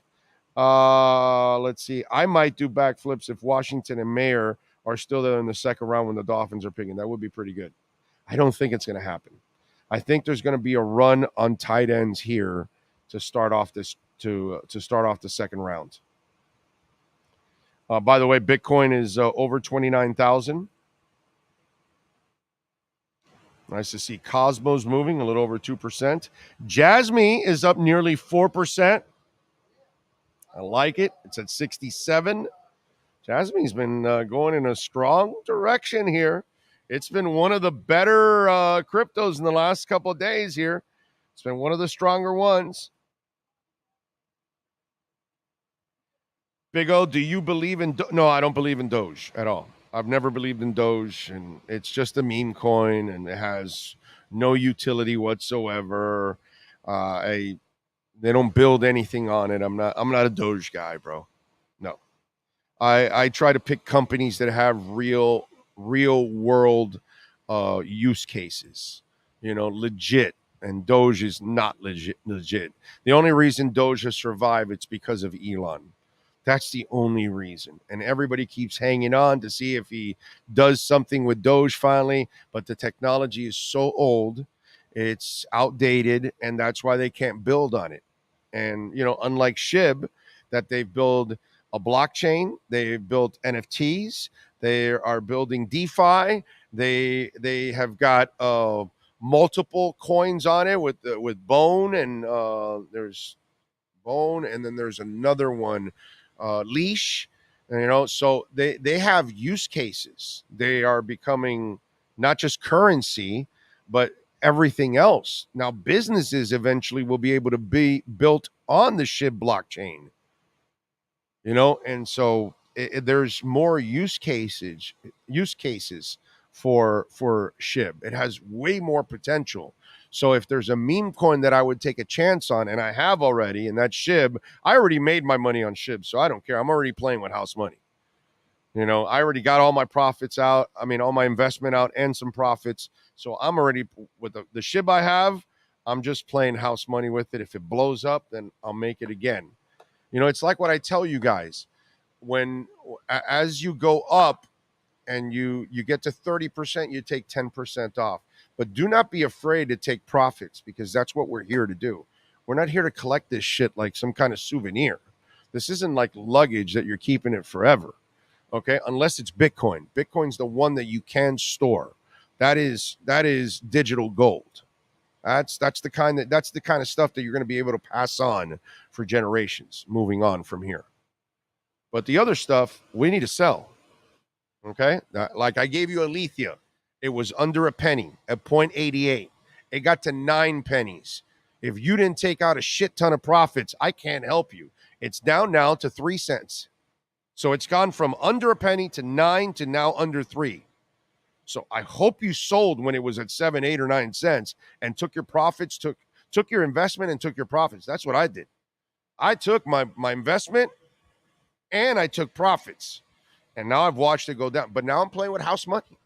Everything that's there is all profits sitting there. So I'm going to wait for the next run on it, and then I'll enjoy the profits again. But always be sure you take your profits. You do it however you want. You do your homework. I am not a financial advisor. This is not financial advice. You do it your way. But the way I like to do it is every 30% it grows, I take 10. Grows 30 more, I take 10% more. 30 more, I take 10% more. Always do it that way. Okay? And when we gave you Alethea, that went up 900%. We gave you Injective Protocol in November at $1.43, $1.77. It is now over $9. I hope you took profits. When we gave you SHIB, it was at 0.000006. It got to 91. That's 15 times. I hope you took your profits and your investment. So if you followed me on some of this, you are making cash. Okay? You are making big time cash, but you better take it out when you're making it. Okay? Am I familiar with Theta? Yes, I am. They are the YouTube of the blockchain. And we were actually going to put our show on Theta. We still may. They are in a buying zone. They're just over $1 right now. And they have a chance at really growing because they're not necessarily going to be the streaming service of the blockchain, but they do have an opportunity at becoming kind of the YouTube of the blockchain, Theta. So yes, I have a little Theta. Yeah, I'm not a heavy player in Theta, but I do have Theta. Big O, which Heat players need Nature B for Sunday? Bam. If I can get the Bam from the second half, there you go. Now, EJ, are you just screwing around or did you really get Jasmine? Where can I buy Jasmine coin? Binance. I think KuCoin has it. I get it off of my Exodus wallet. What I do is I buy Solana on crypto.com. I transfer it over to my Exodus wallet, and then I swap my Solana for Jasmine.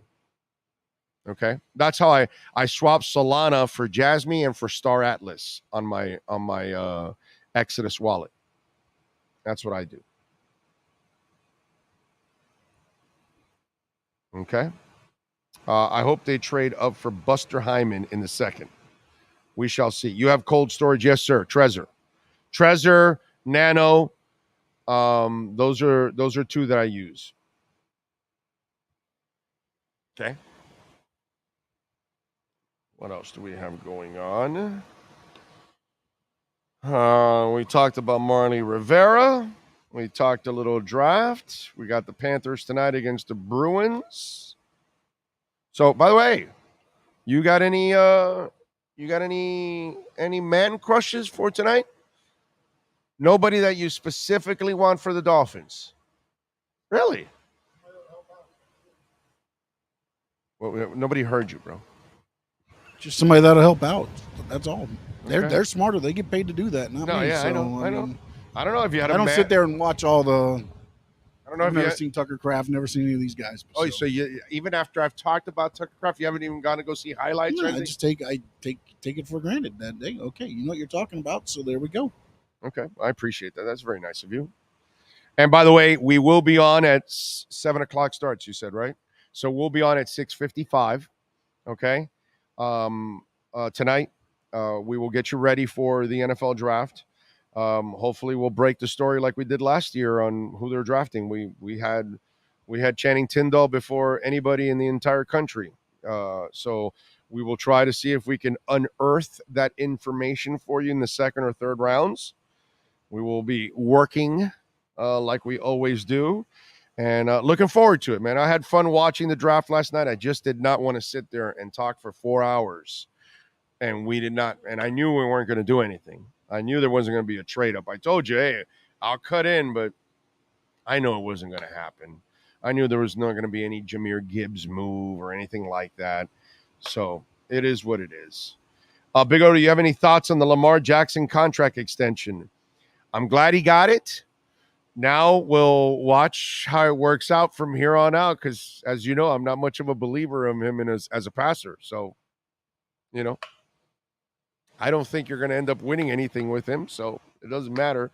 But he didn't get his guaranteed contract because nobody's going to give you a fully guaranteed contract, and he figured that out. So, to his credit, he got off of that fully guaranteed crap, and he settled for a contract like Jalen Hurts got. You know, what happened with Deshaun Watson, that's not going to happen with anybody. Nobody's going to get those kind of deals because they're not going to give those kind of deals.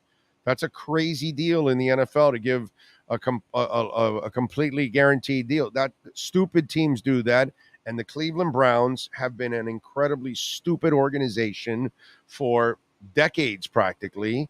And with their current owner, they continue to be an incredibly stupid organization. And that's why they did something incredibly stupid like that. So there you go. What else do we have? Exactly, Big O. Trading up for a running back who more likely won't get a second contract makes absolutely no sense. It's stupid. If you really think about it, if you're a Dolphins fan, how does it make sense to trade up all those picks to get a first-round running back when you're not even sure you'll give him a second contract? And because most running backs don't get a second contract anymore. It's not worth it.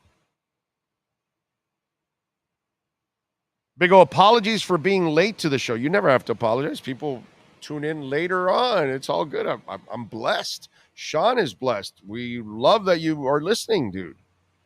At any time. Anyway, who's on the radar tonight? I know yesterday. Well, you got to rewind, bro. I've talked about that already several times. I'm not repeating. I don't do the repeat of content. I'll let radio live,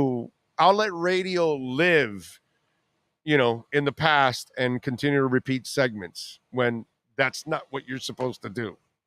Okay, that's like stupid, but that's fine. Draft Will Levis and trade him to another team for more draft picks. Can we keep his girlfriend at least as a cheerleader? What do you think? Just saying. She is a smoke show. What's the biggest shock of the draft so far for you? I already said it, Anthony Richardson. I would have never taken him number 4 overall. That is crazy. And then number 2 is the asinine move it was the Falcons and the Lions, correct? Is it the Falcons that got the running back? Bijan Robinson, the Falcons. Bijan Robinson and getting Gibbs, incredibly stupid to draft running backs in the top 10. Maybe late first round I draft a running back, and he has to be really, really good. But there's no way I'm drafting any running back in the top 10. I don't even know if I'm going to give those guys a second contract. Why would I do that? As I said before, offensive linemen, I might give him 3 contracts. Quarterbacks, if he's really good, I get 3. Defensive tackle, I might get 3 contracts. Defensive end, I might get 3 contracts. Number 1 wide receiver, 2 to 3 contracts. Tight end, 2 to 3 contracts. Why would I draft anybody top 10 that is only 1 contract? Stupid, bro. The Atlanta Falcons and the Detroit Lions are freaking morons. You know how I draft a running back top 10? Guess the only reason I would draft a top 10 running back. Huh? No. My team is absolutely loaded. I don't need an offensive lineman. I don't need a defensive lineman. I got number 1 wide receiver. I got a couple of shutdown corners. I don't have a running back. I'm a Super Bowl caliber team, and I don't have a running back. Okay, let's go Jahmyr Gibbs. We got the 7th pick in the draft. We got the 9th pick in the draft. We got the 5th pick in the draft. We are 1 running back away. All right, let's go. Let's take it. That's the only way I do it. It's a reach, but I'm going for it. I'm going for a Super Bowl because my team is locked and loaded and ready to go. The Kansas City Chiefs. Isaiah Pacheco blew his knee out in the Super Bowl. They won the Super Bowl, but now they are a Super Bowl contender. They want to take Jahmyr Gibbs in the first round. I'm not arguing with the Kansas City Chiefs on that one. They have everything but that. Okay, I get it. That's the only excuse I find to take a running back in the first half of the first round. Forget top 10. And last time are the Detroit Lions a running back away from a title? Are the Atlanta Falcons a running back away from the title? Okay. All right. I'm just checking. Ken Helm says we can keep Will Levis's girl. Well, then I'm in. Let's draft him, trade him, keep the girlfriend. I'm good. Noel Doubt says, good show today, Big O. Looking forward to round 2 of the Big O show at 7 tonight. Thanks for the work. Appreciate you, sir, tuning in and supporting us.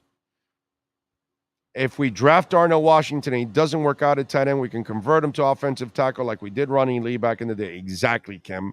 And that's why I don't think he shot he lasted 51. I really don't. My buddy was like, man, you don't really think he'll last at 51? I'm like, bro, I don't. I just think he's such a freakish talent that somebody's going to say, man, if we polish him up as a receiver, we're going to have an unstoppable force. How do you get around Darnell Washington if you're a DB or a linebacker or a safety? How do you get around that guy? You can't. So, and Tua's accuracy, just put it right here. That's all. The dude is, what is he? He's 6'6", 265. 6'6" like this. He's at 8.5 feet. He jumps maybe 6-7 inches. Good luck, safeties. Good luck, corners. Good luck, linebackers. You got no shot at it. You remember when Gesicki in the Ravens game, Tua threw it right above the goalpost, and there's Gesicki up in the air snatching it because he put it where only Gesicki's basketball self can jump up and get it. That's what I love about that guy. This guy, Washington, it would be like alley-oop for Tua every day. Bing, bing, bing, bing. It would be awesome. But I don't think he lasted 51. But if he does, oh my God. I'm going to need the nitrogen, right? It is nitrogen. I walk around with nitrogen in my keychain there. There's a nitrogen pill there. So if I have a heart attack, I take the nitrogen because I have 5 stents in my heart. And so I have to take I always have a nitrogen pill on me. I may need that nitrogen pill tonight if they get Washington in that second round. That would be pretty cool. Be pretty cool. I like them. Anyway, we thank Ira Winderman, Manny Navarro, Scott Pianowski, Cameron Wolf. We thank Sean Stanley, the man that masters this program and this entire platform every single day. We thank all of you out there. I like that, Ken. Let's get Darnell a bong mask. That would do it right there. That would do it right there. Can Laramie Tunsil spare his? That would help out. Anyway, we thank all of you that called in and reached out, sent in a text. If you sent in a super chat, thank you very much as always. We appreciate it. Remember, you can always make a donation through Cash App or Venmo at Cash Big O Show. That is Cash Big O Show. And you can send in a Bitcoin donation, which is my favorite donation. And don't be such a sensitive little Republican or Democrat, please. You're representing a pathetic group of individuals. Both of them represent Americans, not Democrats or Republicans. Okay? And don't be so butthurt when they take a shot at them. God. See you tonight.